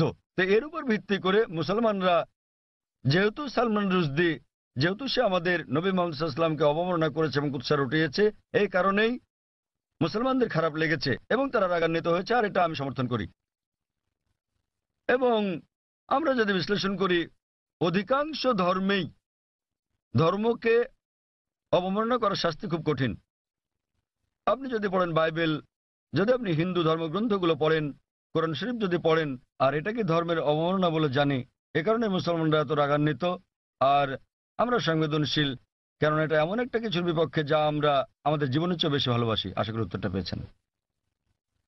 হ্যাঁ, আমি কি কোনো অমুসলিম কোনো ভাইয়ের কাছ থেকে কোনো প্রশ্ন নিতে পারি? ওখানে কোনো অমুসলিম ভাই আছেন? ঠিক আছে ভাই, আপনার প্রশ্নটি করুন। আমি নেলসন ম্যান্ডেলা একজন মেডিকেল এক্সিকিউটিভ হিসেবে কাজ করছি। আমি অনেক জায়গায় লেখা দেখেছি যে শান্তি হলো ইসলাম। এটা ভালো কথা, তা সেটা যে যাই মনে করুক না কেন, অমুসলিমদের মধ্যে, খ্রিস্টান লোকদের মধ্যে, হিন্দু লোকদের মধ্যে একটা ভুল ধারণা আছে যে, এমনকি মুসলমানদের মধ্যে এটা আছে যে মুসলমান হওয়া মানে উদ্ধত। এটা কেন হবে? আবার একজন মানুষ হিসেবে আমি ঈশ্বরে বিশ্বাস করি, একক ঈশ্বরে। এমনকি আমি যিশুও বলি না। আমি কি ঈশ্বরের দূতের উপর বিশ্বাস না রেখেও ইসলাম ধর্মে নিজেকে দীক্ষিত করতে পারি? দয়া করে আগে শুনুন, দূত বা নবীকে না মেনে কি আমি সেটা করতে পারি? এই অবস্থায় আমি যদি নিজেকে ধর্মান্তরিত করি, সবাই আমাকে যে নামে চেনে, নেলসন ম্যান্ডেলা, ধর্মান্তরিত হলেও আমি কি এই নামটা রাখতে পারবো? ভাই দুটো প্রশ্ন করেছেন। ওনার প্রথম প্রশ্নটা হচ্ছে যে কেন অমুসলিমরা ধরে নেয় যে মুসলিমরা, আপনারা জানেন যে তারা ইসলামের অনুসারী, ইসলাম মানে হলো শান্তি, কেন তারা ধরে নেয় যে মুসলিমরা উদ্ধত? ভাই আমি আপনার সঙ্গে একমত যে অধিকাংশ অমুসলিমই মনে করে যে মুসলিমরা উদ্ধত, সহিংস ইত্যাদি। ভাই এর কারণটা হলো মিডিয়া। মিডিয়া মিডিয়া সেভাবেই মুসলিমদেরকে তুলে ধরে। আপনি আজকে দেখেন যে কোনো সন্ত্রাসী হামলা হলেই সাথে সাথে তারা মুসলিমদের দায়ী করে, সব সময়, ঠিক বা ঠিক যাই হোক না কেন। ওকলাহোমা বোমা হামলা যুক্তরাষ্ট্রে, যাতে প্রায় 166 জন মানুষ মারা গিয়েছিল, এটা ছিল আমেরিকার মাটিতে সবচেয়ে বড় বোমা হামলা। দিনের পর দিন এটাকে বলা হলো মধ্যপ্রাচ্য ষড়যন্ত্র, এতে মুসলিমরা জড়িত। পরবর্তী সময়ে তারা জানতে পারল যে এতে জড়িত ছিল 2 জন মার্কিন সৈন্য, কমিউনিস্ট, তারা জড়িত ছিল। এটা সংক্ষিপ্ত সংবাদে এলো, শেষ, ঘটনা শেষ। তো মুসলমানদের ব্যাপারে হলে শিরোনামে চলে আসে, আর অমুসলিমরা জড়িত থাকলে এটা সংক্ষিপ্ত সংবাদ। যেমন ভারতীয় সংবাদপত্র আপনি দেখবেন যে একজন 50 বছর বয়স্ক আরব, 50 বছরের বয়সের আরব মুসলিম 19 বছরের এক মেয়েকে বিয়ে করছে। দেখবেন যে অনেক বড় সংবাদ, শিরোনাম। পরের দিন 50 বছর বয়স্ক অমুসলিম 9 বছরের মেয়েকে ধর্ষণ করেছে, এটা আসে সংক্ষিপ্ত সংবাদ। তো মিডিয়া প্রথম পাতায় তুলে ধরে একজন 50 বছরের মুসলমান 19 বছরের মেয়েকে বিয়ে করছে, আর 50 বছর বয়স্ক অমুসলিম 9 বছরের মেয়েকে ধর্ষণ করছে, ছোট করে আসে। তো এই হচ্ছে আমাদের মিডিয়া। তাই আমি লেকচার দিয়েছি মিডিয়া এবং ইসলাম, যুদ্ধ না শান্তি বিষয়ে। এটা ছিল, এই আলোচনাটা আমি প্রায় 1 বছর আগে দিয়েছিলাম বোম্বেতে, মিডিয়া ও ইসলাম, যুদ্ধ না শান্তি, এবং আরো অনেক জায়গায়। আর মিডিয়া কিভাবে কি করে বিস্তারিত বলেছি। ভাই আপনাকে একটা প্রশ্ন করি, আপনি কি আমাকে উদ্ধত মনে করেন? না। মাশাআল্লাহ। আপনি কি মনে করেন এখানে যারা বসে আছেন তারা সবাই উদ্ধত? কেউ কেউ, সরি, কারো কারো মুখ দেখে মনে হয়। না না ভাই, আপনি দেখেন, আপনি অতিথিতে দেখুন আর তাদের চেহারা দেখুন। ঈশ্বর কাউকে যে চেহারা দেন তার জন্য কি তাকে দোষী করা যায়?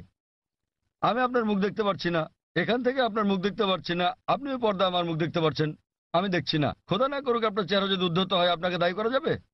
না না। তাই কখনো বলবেন না যে চেহারা উদ্ধত। হ্যাঁ, কারো ব্যবহার যদি আপনাকে খোঁচা মেরে থাকে, এখানে কেউ কেউ আপনাকে মেরেছে, আপনাকে কেউ গালাগাল করেছে? না। তো ভাই আপনি যদি বলেন চেহারা উদ্ধত, তাহলে আপনাকে আবার ভেবে দেখতে হবে। দেখুন, চেহারা হলো ঈশ্বর প্রদত্ত, তাই কাকে দায়ী করবেন, ঈশ্বরকে না মানুষকে? অথবা নিজেকে দায়ী করতে পারেন যে আপনি মনে করেছেন সে উদ্ধত। আরেকটা ব্যাপার দেখেন ভাই, মনোবিজ্ঞান আছে। মনোবিজ্ঞানে বলা হয় যে, দেখেন আমি একজন মেডিকেল ডাক্তার, মনোবিজ্ঞানে বলা হয়, ধরেন আপনি ভাবছেন যে মিস্টার এ আপনার শত্রু, আপনার মনে হচ্ছে মিস্টার এ আপনার শত্রু, ঠিক আছে? কিন্তু তিনি একজন সাধারণ মানুষ, গড়পড়তা মানুষ। যখনই মিস্টার এ কে দেখছেন, তাকে শত্রু ভাবছেন আপনি, এবং আপনি রেগে যাচ্ছেন, তার দিকে এভাবে তাকাচ্ছেন। তিনি একজন স্বাভাবিক মানুষ, যেহেতু আপনি সেভাবে তাকাচ্ছেন, তিনিও রেগে যাচ্ছেন।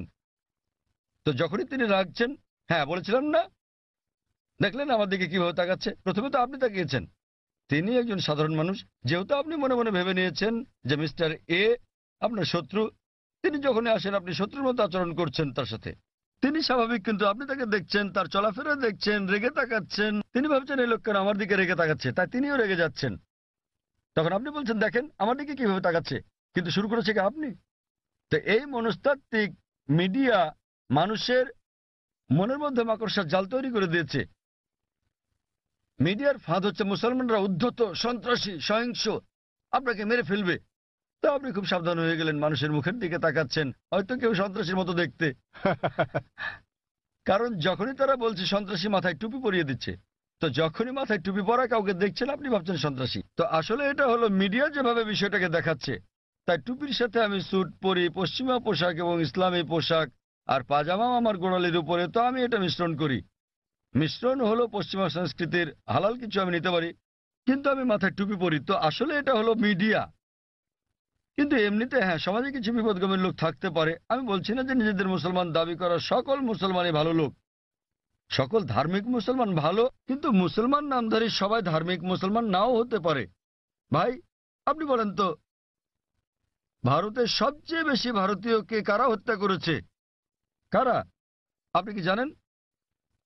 না। কাশ্মীর। কাশ্মীর জানেন তো? কাশ্মীর, হ্যাঁ। হ্যাঁ, আপনি কোথায় শুনেছেন? মিডিয়ায়। একদম ঠিক, কাশ্মীর। কিছু হলে কাশ্মীরি মুসলমান, জিহাদি, ঠিক তো? ভাই আপনি কি জানেন ভারতের সবচেয়ে বেশি লোকদের কারা হত্যা করেছে? হয়তো কাশ্মীরিরা, তাই তো? না, আপনার কি মনে হয়, আপনি কি মনে করেন হয়তো তারাই? হয়তো। হয়তো, ঠিক আছে। এটা একদম অবাস্তব কথা। আপনি কি জানেন আসামে কতজন লোককে হত্যা করা হচ্ছে? উলফা, উলফার নাম শুনেছেন হয়তো? হয়তো সংক্ষিপ্ত সংবাদে, তাই তো? সংক্ষিপ্ত শিরোনামে নয়। উলফা হচ্ছে একটা হিন্দু সন্ত্রাসী সংগঠন। তাদের প্রধান উদ্দেশ্যই হলো মুসলিমদের হত্যা করা। তারা কাশ্মীরি বিদ্রোহীদের চেয়েও বেশি হামলা করে থাকে, কিন্তু সংবাদে খুব কমই তাদের শোনা যায়। আপনি কি মাওবাদীতে চেনেন? মাওবাদীরা তারা ভারতের ৬৬টি জেলার মধ্যে থেকে পুলিশের ভাষ্যমতে ১৫০টিরও বেশি জেলা দখল করে আছে। তাদের কাছে ভারতীয় সেনাবাহিনীর চেয়ে আধুনিক অস্ত্র আর গোলাবারুদ বেশি আছে। তাদের কাছে রকেট লঞ্চারও আছে। আপনি কি জানেন আধা কিলোমিটার দূর থেকেও তারা পুলিশ ফাঁড়ি ধ্বংস করে দেয়? এগুলো সংবাদে ছোট করে আসে। হ্যাঁ স্যার। তারা ভারতের জন্য কাশ্মীরিদের চেয়েও বড় বিপদ। কাশ্মীরিরা শুধু কাশ্মীরেই গোলাগুলি করে। সেটা ঠিক না বেঠিক পরে আলোচনা করব। তাদের এই যুদ্ধ ন্যায় কি অন্যায় পরে আলোচনা করতে পারবো, ঠিক না বেঠিক। কিন্তু তারা স্থানীয় আর মাওবাদীরা পুরো দেশ কব্জা করছে, এবং সরকার মাওবাদীদের চেয়ে কাশ্মীরিদের নিয়ন্ত্রণ করতে বেশি টাকা খরচ করছে। আমাদের বুঝতে হবে যে এই হচ্ছে মিডিয়া। এটা মূলত মিডিয়াই। সব সমাজে খারাপ জিনিস আছে, মিডিয়া সমাজে দুষ্ট লোকদের খুঁজে বের করে এবং তুলে ধরে এভাবে যে মুসলিম মাত্র এরকম। আমি নিশ্চিত কিছু কিছু লোক মুসলমান হওয়া সত্ত্বেও অপরাধী, যারা হয়তো নিষ্পাপ লোকদের হত্যা করে থাকে, তারা কোরআনের বিরোধী। কিন্তু আরো বেশি অমুসলিম রয়েছে যারা আরো বড় অপরাধী, যারা আরো বেশি ভারতীয়কে হত্যা করছে, কিন্তু মিডিয়া তাদের তুলে ধরছে না। তো আপনার প্রথম প্রশ্নের উত্তরে বলা যায় যে এর জন্য মিডিয়ায় দায়ী, আর তা না হলে আপনি এখানে দাঁড়িয়ে থাকতেন না, ঠিক তো? চিন্তা করেন, আপনি হাজার হাজার লোকের সামনে দাঁড়িয়ে আমাকে প্রশ্ন করছেন। আমি এটা হ্যাঁ, ভাবিনি। সেটাই প্রশ্ন করা। যদি আপনি নিশ্চিত হতেন তাহলে আমাকে প্রশ্ন করতেন না, তাই তো? তো এটাই হচ্ছে প্রমাণ যে যদিও আপনি মিডিয়ার কথা শোনেন কিন্তু তাদেরকে পুরোপুরি বিশ্বাস করেন না। তাই আমরা আপনার মতো লোকদের সম্মান করি। নেলসন ম্যান্ডেলা, আর এটা আমাকে দক্ষিণ আফ্রিকার সেই মহান নেতার কথা মনে করিয়ে দেয়, নেলসন ম্যান্ডেলা। এবার আপনার দ্বিতীয় প্রশ্নে আসি। আপনি বলেছেন যে আপনি একজন খ্রিস্টান এবং যীশু খ্রিস্টের উপর বিশ্বাস স্থাপন করেন। আপনি জানতে চেয়েছেন আমি কি ইসলাম গ্রহণ করতে পারি, মুসলমান হতে পারি? রাসূলকে বিশ্বাস না করে আপনি বোঝাতে চেয়েছেন নবী মোহাম্মদকে বিশ্বাস না করার কথা, ঠিক? হ্যাঁ। দূত বলতে তো যীশু খ্রিস্টকেও একজন দূত বলা যায়। লাইসেন্স, পাসপোর্ট, সরকারি সম্পত্তি সব আপনার এই এই নেলসন নামেই করা ম্যান্ডেলার আছে। নামটা পরিবর্তন করতে হবে কিনা? ভাই একটা ভালো প্রশ্ন করেছেন যে খ্রিস্টান পরিবারের জন্মের কারণে তিনি আগের নবীদের সম্বন্ধে জানেন, তিনি যীশু খ্রিস্টের সম্পর্কেও জানেন, ইসলাম ধর্ম সম্পর্কে পড়েছেন, তিনি ইসলামের দর্শনে একমত, ইসলাম গ্রহণও করতে চান, কিন্তু নবী মোহাম্মদ সাল্লাল্লাহু আলাইহি ওয়াসাল্লাম সম্পর্কে তেমন কিছু জানেন না, ঠিক আছে? হ্যাঁ। এই কারণে তিনি নবী মোহাম্মদ সাল্লাল্লাহু আলাইহি ওয়াসাল্লামের উপর বিশ্বাস না এনে ইসলাম গ্রহণ করতে পারবেন কিনা, এই তার প্রশ্ন। আর তাকে তো নাম পাল্টাতে হবে কিনা? প্রথম প্রশ্নের ব্যাপারে বলা যায় যে আপনি একজন মুসলিম হতে পারবেন না যতক্ষণ পর্যন্ত সকল নবীর উপর বিশ্বাস আনবেন না। আমাদের সেই সকল নবীগণের উপরও বিশ্বাস আনতে হবে যাদের নাম কোরআনে আছে। তিনি যদি আল্লাহর একজন দূত হয়ে থাকেন তাদের আমাদের ভালোবাসতে হবে, সম্মান করতে হবে। আর আপনার জানার জন্য বলছি, ইসলাম হলো একমাত্র খ্রিস্টান ধর্ম বিশ্বাস যা বিশ্বাসের একটি ধারা হিসেবে যীশু খ্রিস্টকে বিশ্বাসের কথা বলেছে। কোন মুসলিমই মুসলিম নয় সে যদি যীশু খ্রিস্টের উপর বিশ্বাস স্থাপন না করে। আমরা বিশ্বাস করি যে তিনি আল্লাহ সুবহানাহু ওয়া তাআলা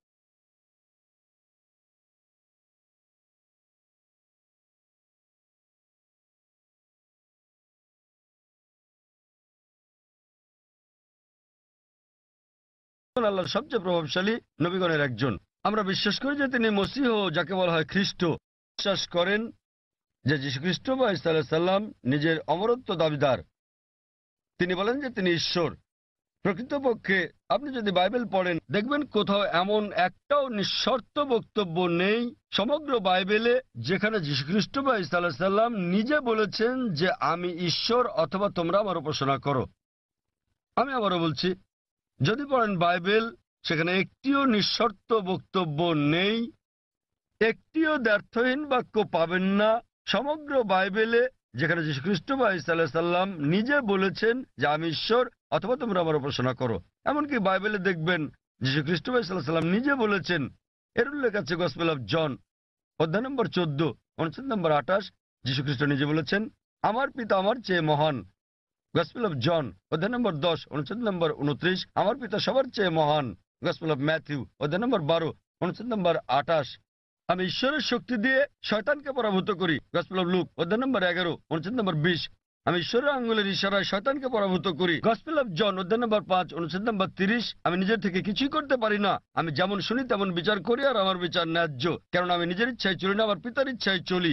যে বলবে আমি সর্বশক্তিমান আল্লাহর ইচ্ছার অনুসারে নিজের ইচ্ছার নই, সে একজন মুসলিম। যীশু খ্রিস্ট সাল্লাল্লাহু আলাইহি ওয়াসাল্লাম ছিলেন একজন মুসলিম। তিনি কখনোই দেবত্ব দাবি করেননি, তিনি কখনোই বলেননি যে তিনি ঈশ্বর। আর আপনি যদি বাইবেল পড়েন সেখানে বুক অফ অ্যাক্টসে আছে অধ্যায় নম্বর 2 অনুচ্ছেদ নম্বর 22 যে হে ইসরায়েলের লোকেরা, এই নাজারেথের যিশুর কথা শোনো, তোমাদের মধ্যে হতে ঈশ্বর কর্তৃক মনোনীত ব্যক্তি যিনি অলৌকিক অবিশ্বাস্য কাজ করেন ঈশ্বরের মাধ্যমে, আর তোমরা তার সাক্ষী। ঈশ্বর কর্তৃক মনোনীত এক ব্যক্তি তোমাদের মধ্যে আছেন যিনি অলৌকিক অবিশ্বাস্য কাজ করেন ঈশ্বরের মাধ্যমে, তোমরা তার সাক্ষী। আর যখন যীশু খ্রিস্ট সাল্লাল্লাহু আলাইহি ওয়াসাল্লামকে জিজ্ঞেস করা হলো আপনার প্রথম নির্দেশ কি, তিনি অক্ষরে অক্ষরে সেই কথাটাই বললেন যা মুসা আলাইহিস সালাম বলেছিলেন বুক অব ডিউটেরোনমি অধ্যায় 6 অনুচ্ছেদ 4-এ। যীশু খ্রিস্ট সাল্লাল্লাহু আলাইহি ওয়াসাল্লাম সেই কথাটাই বলেন গসপেল অফ মার্ক অধ্যায় 12 অনুচ্ছেদ 29। তিনি বলেন Shema Israelo, Adna Hainu Adnai Khad. শোনো হে ইসরায়েলবাসী, ঈশ্বর আমাদের ঈশ্বর হলেন একজন ঈশ্বর। তো আপনি যদি মুসলমান হন, মুসলমান হতে গেলে আপনাকে সকল নবীর উপর বিশ্বাস আনতে হবে। সে আদম থেকে শুরু করে নূহ, ইব্রাহিম, ইসহাক, মুসা, যিশু এবং নবী মুহাম্মদ সাল্লাল্লাহু আলাইহি ওয়াসাল্লামের উপর। তো এখন নবী মুহাম্মদ সাল্লাল্লাহু আলাইহি ওয়াসাল্লামের ব্যাপারে আপনার প্রশ্নে আসি। আপনি হয়তো তার সম্পর্কে বিস্তারিত জানেন না, আপনি হয়তো তার জীবনী সম্বন্ধে জানেন না, কিন্তু আপনাকে তার উপর বিশ্বাস আনতে হবে। আর আপনি যদি খাঁটি খ্রিস্টানও হয়ে থাকেন, যীশু খ্রিস্ট বা ঈসা আলাইহিস সালাম ভবিষ্যৎবাণী করেন নবী মুহাম্মদ সাল্লাল্লাহু আলাইহি ওয়াসাল্লামের ব্যাপারে।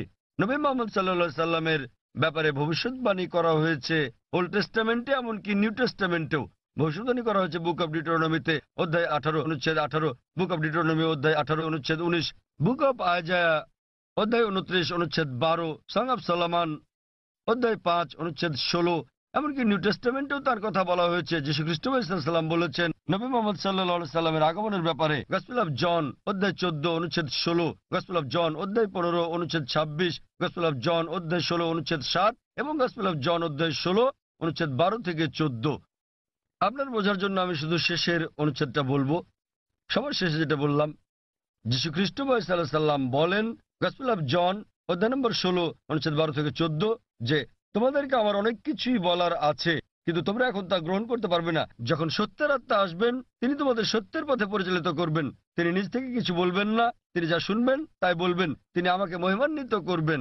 তো এখানে যীশু খ্রিস্ট সাল্লাম বলছেন নবী মুহাম্মদ সাল্লাল্লাহু আলাইহি সাল্লামের ব্যাপারে, তিনি বলছেন তোমাদেরকে আমার অনেক কিছুই বলার আছে। অর্থাৎ যীশু খ্রিস্ট মানুষদের অনেক কথা বলতে চেয়েছিলেন, কিন্তু তিনি বলেন তোমরা এখন তা বুঝতে পারবে না।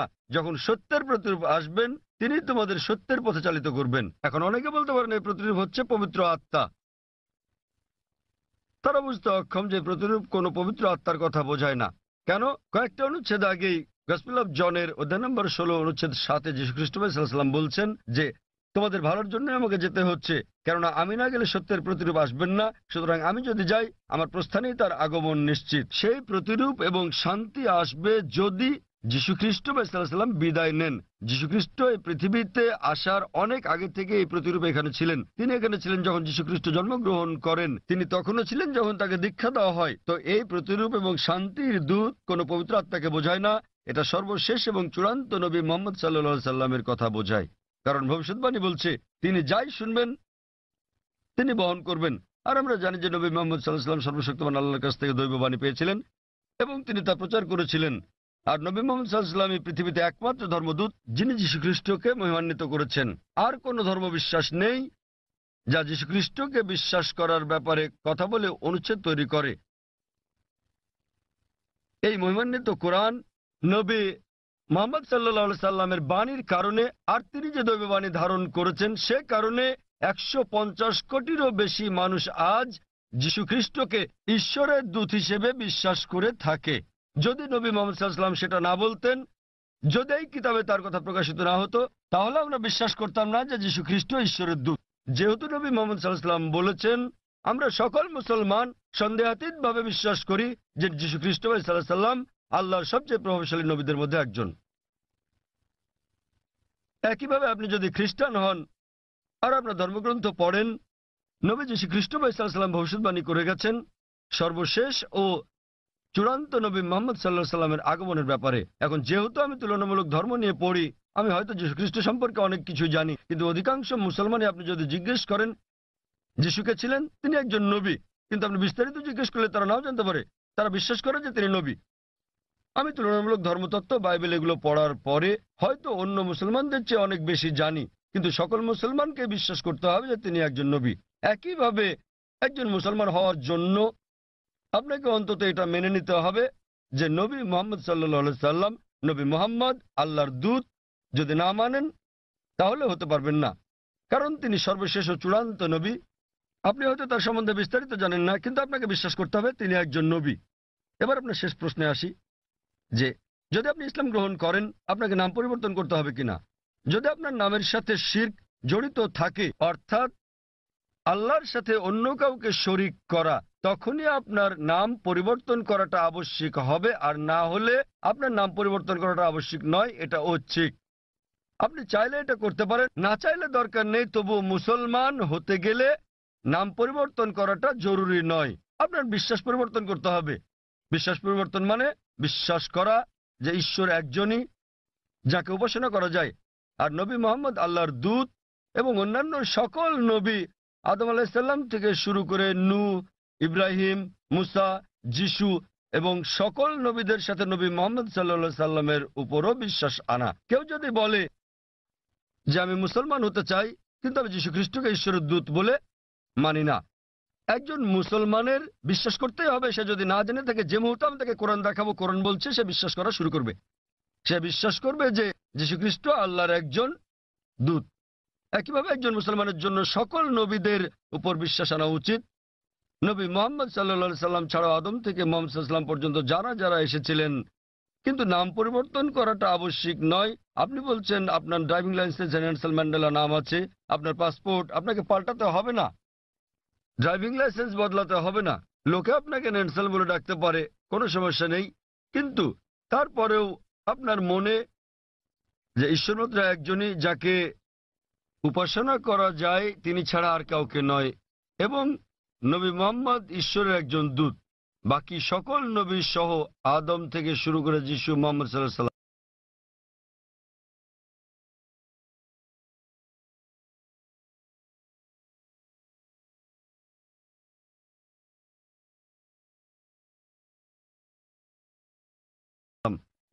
তো আপনি কি বিশ্বাস করেন যে মুহাম্মদ ঈশ্বরের একজন দূত ভাই নেলসন? হ্যাঁ স্যার। আমি যদি বলি যে আপনার নাম নেলসনই রাখতে পারেন, বিশ্বাস করবেন যে মুহাম্মদ ঈশ্বরের একজন দূত? হ্যাঁ স্যার। আপনি হয়তো তার সম্পর্কে বেশি কিছু জানেন না। আপনি হয়তো জানেন না যে তিনি কোথায় জন্মগ্রহণ করেন। যদি জানেন তো ভালো, কিন্তু এটা বাধ্যতামূলক নয়। তখন বিশ্বাস করবেন যে নবী মুহাম্মদ সাল্লাল্লাহু আলাইহি ওয়াসাল্লাম ঈশ্বরের দূত? হ্যাঁ স্যার। আপনি বিশ্বাস করেন? হ্যাঁ। আপনি হয়তো বিস্তারিত জানেন না, তাও বিশ্বাস করেন? হ্যাঁ। আপনি বিশ্বাস করেন যে ঈশ্বর একজনই? হ্যাঁ। আপনি কি মানেন যে যীশুখ্রিস্ট ঈশ্বর নন? যিশু ঈশ্বর নন, যিশু ঈশ্বরের একজন দূত। খুব ভালো, মাশাআল্লাহ। তো আপনি কি শাহাদাত পড়তে চান? হ্যাঁ, আচ্ছা, অবশ্যই। আমি আরবিতে বলবো, আপনি সাথে সাথে বলবেন। আপনি কি মানেন যে ঈশ্বর একজন? হ্যাঁ। আপনি কি মানেন যে নবী মুহাম্মদ সাল্লাল্লাহু আলাইহি ওয়াসাল্লাম ঈশ্বরের একজন দূত? আপনি হ্যাঁ। কি মানেন যে যীশু খ্রিস্ট ঈশ্বরের একজন দূত? হ্যাঁ। কেউ কি আপনাকে জোর করছে গ্রহণ করতে ইসলাম? না।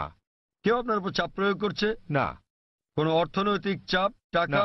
না। টাকার কোনো হ্যাঁ। ব্যাপার নেই। তো আপনি মন থেকেই বলছেন, হ্যাঁ। আপনার নিজের ইচ্ছাতে, হ্যাঁ। কোনো চাপ নেই আপনার উপর। বেশ, না। আমি আরবিতে বলবো, আপনি সাথে সাথে বলবেন।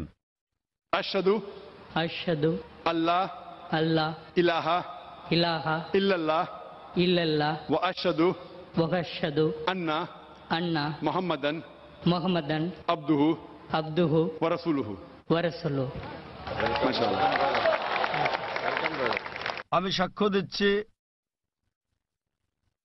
আমি সাক্ষ্য দিচ্ছি যে যে কোনো উপাস্য নেই কোনো উপাস্য নেই আল্লাহ ছাড়া, আল্লাহ ছাড়া, এবং নবী মুহাম্মদ নবী মুহাম্মদ হলেন আল্লাহর দূত আল্লাহর দূত এবং আল্লাহর বান্দা। এবং আল্লাহর বান্দা। মাশাআল্লাহ।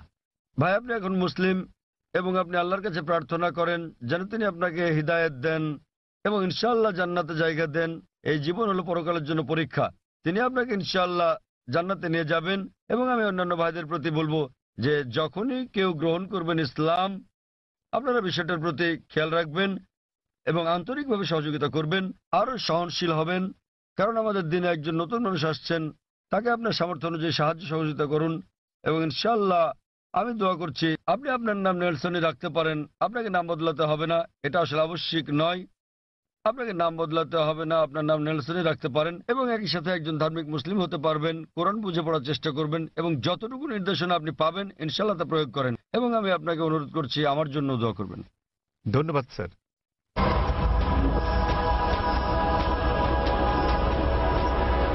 এখানে আর কোনো অমুসলিম ভাই আছেন? এখানে একজন আছেন, তিনি তামিল ভাষায় প্রশ্ন করতে চান, যেটা অনুবাদ করা হবে।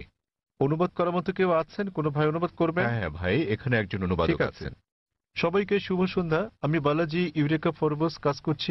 யூஸ்வலாக அந்த சாதாரண ஒரு எறும்போட உயிரோட வேல்யூ ஒன்று தான், நம்ம ஹியூமனோட உயிரும் ஒன்று, அதோட வேல்யூ ஒன்று தான். ஸோ நம்ம இந்த பீஃப் மட்டன்லாம் சாப்பிட்றோம், ஸோ அது தப்பு இல்லையா? தென் வந்து பார்த்தீங்கன்னா இந்த ஹிந்து முஸ்லீம் கிறிஸ்டின் மூணு, இந்த பகவத்கீதை ப்ளஸ் பைபிள் தென் குரான் மூணு கேஸ்டும் ஃபைனலாக எல்லா உயிர்களிடத்தும் அன்பு செலுத்துங்க தான் சொல்கிறாங்க. ஸோ முஸ்லீம் மட்டும் ஸ்பெஷலாக நீங்கள் சொல்கிறது சரியா புரியல। ভাই একটা প্রশ্ন করেছেন যে একটা পিঁপড়া মারা অন্যায়, যদিও পিঁপড়া ক্ষতিকর হতে পারে, কিন্তু আরো বৃহৎ দৃষ্টিতে দেখতে গেলে মুসলমানরা যা করে তা হলো গরু এবং অন্যান্য পশু হত্যা করে। ওনার মতে মুসলমানরা অনেক বেশি গরুর মাংস, খাসির মাংস ইত্যাদি খায়। তো এটা কি অন্যায় নয়? কারণ গীতা, বাইবেল, কোরআন সব জায়গায় বলা আছে যে আপনাকে সকল প্রাণীর প্রতি দয়া দেখাতে হবে, কিন্তু এটা করা হচ্ছে না। ভাই যে প্রশ্নটা করলেন যে একটা পিঁপড়া মারাও অন্যায় এবং জীবন্ত প্রাণী মারাও অন্যায়, তো কেন মুসলিমরা মাংস খায়, গরু, খাসি ইত্যাদি? এটা কি অন্যায় নয়? আমাদের কি দয়া দেখানো উচিত নয়? আমি ভাইয়ের প্রশ্নের প্রথমাংশের সাথে একমত এবং এটা বুঝি যে তিনি ইংরেজি বুঝতে পারেন, যদিও বলতে পারেন না। আমাদের মধ্যে অনেক লোক আছেন যারা ইংরেজি বুঝতে পারেন, যদিও বলতে পারেন না, বাংলাতে প্রশ্ন করেন। তা আমার মনে হয় বাংলাতে বললেও ভাই বুঝবেন, যদিও তিনি ইংরেজিতে প্রশ্নটা করেননি কারণ তিনি তামিল ভাষাতে বেশি সাবলীল। হত্যার ব্যাপারে যে কোনো প্রাণীকে বিনা কারণে হত্যা করা অন্যায় ইসলাম ধর্মে। এমনকি ইসলামেও কোনো জীবন্ত প্রাণীকে অপ্রয়োজনে হত্যা করা পাপ। এ বিষয়ে একটা হাদিস আছে। নবী বলেছেন, যখন এক লোক বনে আগুন জ্বালাচ্ছিল, নবী বললেন এখানে আগুন জ্বালানোর কারণে এখানে পিঁপড়া আছে। অন্য জায়গায় জ্বালানোর মানে হচ্ছে নবী নিজেও চিন্তিত ছিলেন যে বনে আগুন জ্বালালে পিঁপড়া মারা যেতে পারে। তিনি সেই সাহাবাকে জায়গা বদলাতে বললেন যাতে পিঁপড়া না মারা যায়। এবার আপনার মূল প্রশ্নে আসি, কেন মুসলিমরা মাংসাশী প্রাণী হত্যা করে, মাংস খায় ইত্যাদি? প্রথমে আমি আপনাকে বলবো যে একজন মুসলমান 100% নিরামিষী হয়েও একজন খাঁটি মুসলমান হতে পারেন। মাংস খাওয়াটা আবশ্যিক নয় ইসলামে, কিন্তু যেহেতু আমাদের সৃষ্টিকর্তা আল্লাহ সুবহানাহু ওয়া তাআলা অনুমতি দিয়েছেন মাংস খাওয়ার জন্য, কেন তা আমরা খাবো না?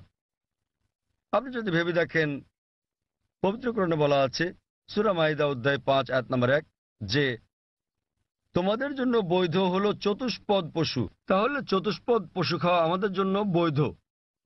কোরআন বলছে সূরা নাহল অধ্যায় 16 আয়াত নম্বর 5 যে সর্বশক্তিমান আল্লাহ তোমাদের জন্য বৈধ করেছেন গবাদি পশুর মাংস। এবং আরো অন্যান্য জায়গায় সূরা মুমিনুন অধ্যায় 23 আয়াত নম্বর 21, আরো অনেক জায়গায়। এখন আমরা যদি বৈজ্ঞানিকভাবে বিশ্লেষণ করি, এমন কোনো নিরামিষ খাবার নেই যাতে মানুষের প্রয়োজনীয় সকল উপাদান রয়েছে। মানুষের দরকার হয় অ্যামিনো অ্যাসিড, 21 ধরনের অ্যামিনো অ্যাসিডের দরকার হয়, যার মধ্যে অধিকাংশই শরীরে উৎপন্ন হয়, কিন্তু 8টি খাবারের মাধ্যমে জারিত করা হয়। এদেরকে বলা হয় 8টি আবশ্যকীয় অ্যামিনো অ্যাসিড। আমার জানা মতে এমন কোনো শাকসবজি নেই যাতে 8 ধরনের অ্যামিনো অ্যাসিড আছে।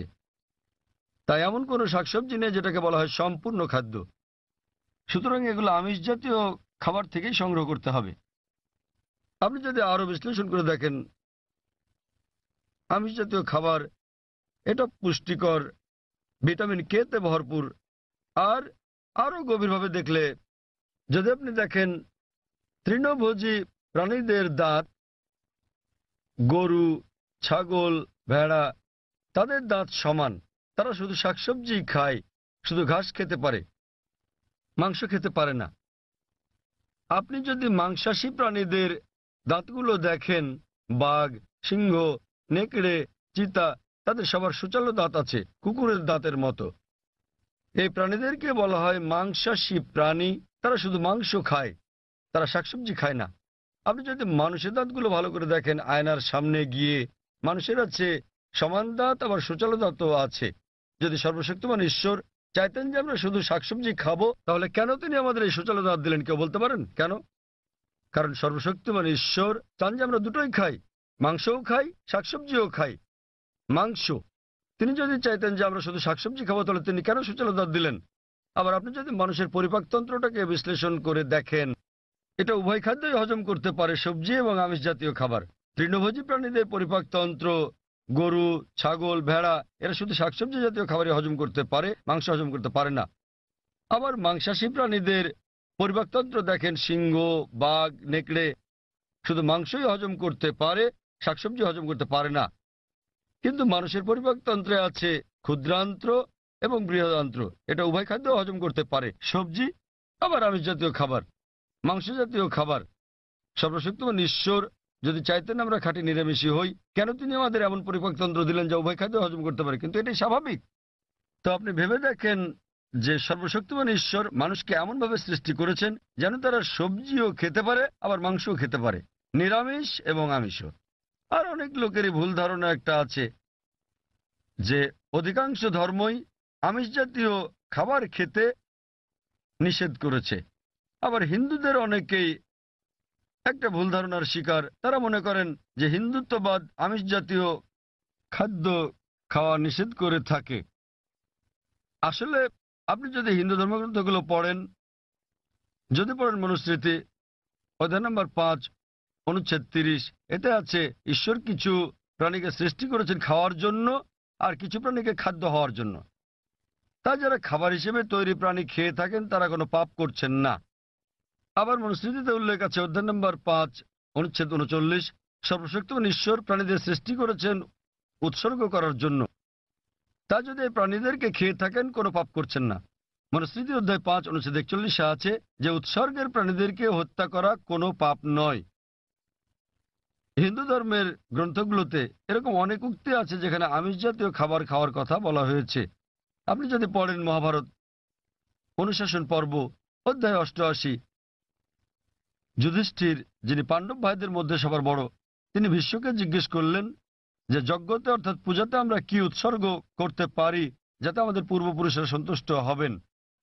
ভীষ্ম উত্তর দিলেন যে যজ্ঞতে, পূজাতে তুমি যদি লতাপাতা গাছপালা দাও তাহলে আমাদের পূর্বপুরুষেরা 1 মাসের জন্য সন্তুষ্ট হবেন। যদি মাছ দাও তাহলে সন্তুষ্ট থাকবেন 2 মাসের জন্য। তুমি যদি তাদের মাংস দাও 3 মাস। যদি খরগোশ দাও তাহলে 4 মাস, যদি ছাগল দাও তো 5 মাস, যদি শূকর দাও 6 মাস, আর যদি হরিণ দাও তাহলে 6 মাস, যদি পাখি দাও 7 মাস। আর এভাবে তালিকাটা বড় হতে থাকে। এরপর বলা আছে যে একটা ষাঁড় যজ্ঞতে দিলে 11 মাস, একটা গরু জবাই করলে পূর্বপুরুষেরা পুরো 1 বছরের জন্য সন্তুষ্ট থাকবেন। আর তুমি যদি একটা গন্ডার উৎসর্গ করো, আমাদের পূর্বপুরুষেরা সর্বদাই সন্তুষ্ট থাকবেন। মহাভারতে এই পুরো মেনুটাই দেওয়া আছে। তা যদি বেদ এবং অন্য হিন্দু ধর্মগ্রন্থগুলো পড়েন, তাদের ঋষি এবং ধর্মযাজকেরা আমিষ খেয়েছেন, এমনকি গরুর মাংস। কিন্তু অনেক হিন্দুকেই আপনি বলতে শুনবেন যে আমিষ খাওয়া নিষিদ্ধ, কারণ তারা অহিংস আন্দোলনের দ্বারা প্রভাবিত হয়েছেন। আপনারা জানেন জৈন এবং আরো যারা এই অহিংসতে বিশ্বাস করেন তারা বলেন যে জীবিত প্রাণী হত্যা করা নিষিদ্ধ, তাই পশু হত্যা এটা পাপ। আমি এর সাথে একমত যে কোনো প্রাণীকে হত্যা করা বিনা প্রয়োজনে করলে পাপ। কিন্তু আপনি যদি বলেন যে জীবিত প্রাণী হত্যা করা মাত্রই পাপ, তাহলে আমি বলি যে এই যে গাছপালাগুলো আছে এদেরও জীবন আছে।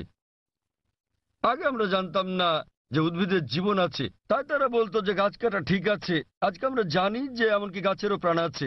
তখন তাদের যুক্তি পাল্টে বলে, জাকির ভাই গাছের প্রাণ আছে ঠিকই, কিন্তু গাছ ব্যথা অনুভব করে না, তাই গাছকে হত্যা করা সবজি খাওয়া আমিষ বা মাংস খাওয়ার তুলনায় অনেক কম অন্যায়। এখন বিজ্ঞানের উন্নতিতে আমরা জানি যে এমনকি গাছেরাও ব্যথা অনুভব করে, কিন্তু তারা যখন কাঁদে আমরা গাছের কান্না শুনতে পারি না, কারণ আমরা প্রতি সেকেন্ডে মাত্র 20 থেকে 20,000 কম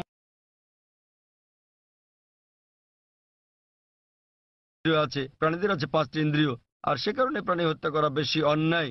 তো তাদের কাছে আমার প্রশ্ন যে ধরেন একজন লোক, তার এক ভাই আছে যে হচ্ছে মুখ আর বধির, শুনতেও পারে না বলতেও পারে না। এখন কেউ যদি তাকে গিয়ে মেরে ফেলে, ধরেন আপনার নিজেরই ভাই যে মুখ ও বধির, কথা বলতে পারে না শুনতেও পারে না, এখন কেউ যদি তাকে হত্যা করে, আপনি কি বিচারকের কাছে গিয়ে বলবেন যে হুজুর হত্যাকারীকে কম শাস্তি দিন, কারণ আমার ভাইয়ের 2টো ইন্দ্রিয় কম ছিল, সে বলতে পারতো না শুনতে পারতো না? আপনি কি তাই বলবেন? আপনি বলবেন যে হুজুর হত্যাকারীকে দ্বিগুণ শাস্তি দিন, কারণ আমার ভাই ছিল একজন নিষ্পাপ মাসুম, সে বলতে পারতো না শুনতেও পারতো না। তো ইসলামে এরকম কোনো বিধান নেই যে কম ইন্দ্রিয় থাকলে কম শাস্তি পাবেন বা বেশি ইন্দ্রিয় থাকলে বেশি শাস্তি পাবেন। কোরআন বলছে যে তোমাদের যে সকল উত্তম জিনিস দেওয়া হয়েছে তোমরা তা ভক্ষণ করো যে পর্যন্ত সেটা বৈধ এবং হালাল অনুমতি আছে। তো ইসলামে পশু জবাইয়ের অনুমতি আছে, শুধুমাত্র খাওয়ার উদ্দেশ্যে বিনা কারণে শিকার করার জন্য, খেলার জন্য এটা নিষিদ্ধ। যেমন বনে আগুন জ্বালালে পিঁপড়া মারা যাবে, তাই নবী বলেছেন এটা করো না। তো যে কোনো জীবিত প্রাণী হত্যা করা নিষিদ্ধ, যদি না এটা খাওয়ার মাধ্যমে জীবন ধারণের জন্য হয়ে থাকে, আর যদি এটা সেই সব অনুমোদিত প্রাণীদের মধ্যে হয়ে থাকে যেগুলোকে আল্লাহ বৈধ করেছেন। যেভাবে মনুস্মৃতিতে বলা আছে ঈশ্বর কিছু প্রাণীকে করেছেন খাদ্য আর কিছুকে খাদক। যদি আপনি খাওয়ার জন্য প্রাণী হত্যা করেন তাহলে কোনো পাপ করছেন না। আর না হলে এমনিতে আপনি যদি বুঝতে পারেন যদি অমুসলিমরা আমিষ জাতীয় খাবার নাও খায় আমার তাতে কোনো রকম সমস্যা নেই, কারণ যদি ভারতের প্রত্যেক অমুসলিমই আমিষ খাওয়া শুরু করেন তাহলে গরু ছাগলের মাংসের দাম বেড়ে যাবে। তাই অমুসলিমরা আমিষ না খেলে আমার কিছু যায় আসে না। কিন্তু কেউ যদি অভিযোগ করেন যে প্রাণী হত্যা অন্যায়, সেজন্য আমি উত্তরটা দিচ্ছি। আর না হলে ইসলামে আপনি একজন নিরামিষভোজী হয়েও উত্তম মুসলমান হতে পারেন, কিন্তু যেহেতু আল্লাহ অনুমতি দিয়েছেন আমিষ খাওয়াতে কোনো রকম সমস্যা নেই, যদি এটা অনুমোদিত প্রাণীর মধ্যে হয়ে থাকে। আশা করি উত্তরটা পেয়েছেন। আমরা এটা শেষ প্রশ্ন হিসেবে নেব জাকির ভাই। অমুসলিম বোন, হ্যাঁ আপনি আপনার প্রশ্নটি করুন। அல்லாவால எல்லாம் ஒரு நொடியில செய்ய முடியும், கடவுளால எல்லாம் படைக்க முடியும் அப்படின்னும் போது மக்களை படைக்கிறதுக்கு மட்டும் ஏன் 6 நாள் ஆனது? உலகத்தை படைக்கவும் மக்களை படைக்கிறதுக்கும் 6 நாள் ஆனது சொல்றாங்க, அதனால அது என்னன்னு தெரிஞ்சுக்கணும்। আসসালামু আলাইকুম ভাই, তার প্রশ্নটি হলো যদি সর্বশক্তিমান আল্লাহ যে কোনো কিছুই তৈরি করতে পারেন, কেন তার সমস্ত পৃথিবী তৈরি করতে 6 দিন লাগলো? বোন প্রশ্ন করলেন যে আল্লাহ যদি যে কোনো কিছু সৃষ্টি করতে পারেন তাহলে কেন 6 দিন সময় নিলেন? বোন, আল্লাহ যদি চাইতেন একদিনে সৃষ্টি করতে পারতেন, তখন আপনি বলতেন যে কেন একদিনে তৈরি করেছেন, 6 দিনে কেন নয়? কারণ আল্লাহ 6 দিনে এটা বানাতে চেয়েছেন। কোরআন বলে যে আল্লাহ যা ইচ্ছা করেন তাই সৃষ্টি করতে পারেন। অনেক আয়াতে আছে আল্লাহ বলেন কোরআনে সূরা আলে ইমরান অধ্যায় 3 আয়াত নম্বর 59। إن مثل عيسى عند الله كمثل آدم خلق من تراب ثم قال له كن فيكون। আল্লাহ আদম আলাইহিস সালামকে সৃষ্টি করেছেন যেমন তিনি যীশু খ্রিস্টকে সৃষ্টি করেছেন ধুলো থেকে, তিনি বলেন হও আর তা হয়ে যায়। তো আল্লাহ যখন কিছু সৃষ্টি করতে চান তিনি বলেন হও আর হয়ে যায়, তিনি ইচ্ছে করলেই এটা হয়ে যায়। আল্লাহ যদি ইচ্ছে করেন আপনি 9 মাস পরে জন্মাবেন তাহলে আপনি 9 মাস পরে জন্ম নেবেন। আল্লাহ যদি চান 1 সেকেন্ডে তাহলে মাত্র 1 সেকেন্ডেই। তো আল্লাহ চাইলেন যে তিনি কোনো কিছু 6 দিনে সৃষ্টি করবেন, তাই তিনি করলেন।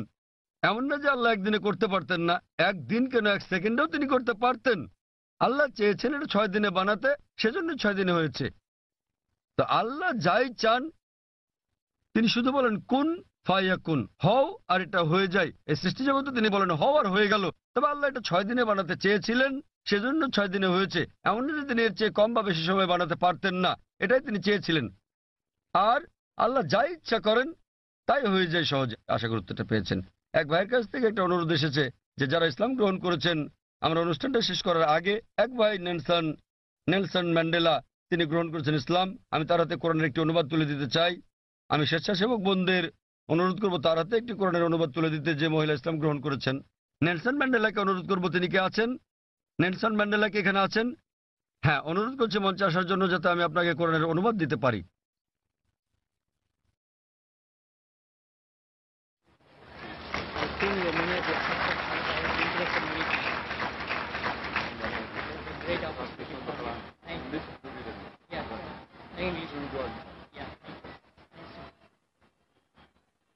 আমি আরো অনুরোধ করছি, কয়েকজন বোন ইসলাম গ্রহণ করেছেন। আমি চাইবো যে আমাদের মহিলা স্বেচ্ছাসেবকেরা কোরআনের অনুবাদ তাদের হাতে একটি করে তুলে দেবেন। ওয়া আখিরু দাওয়ানা আলহামদুলিল্লাহি রাব্বিল আলামিন। الصبح بدا من طلعته والليل دجى من وفرته الله الله الله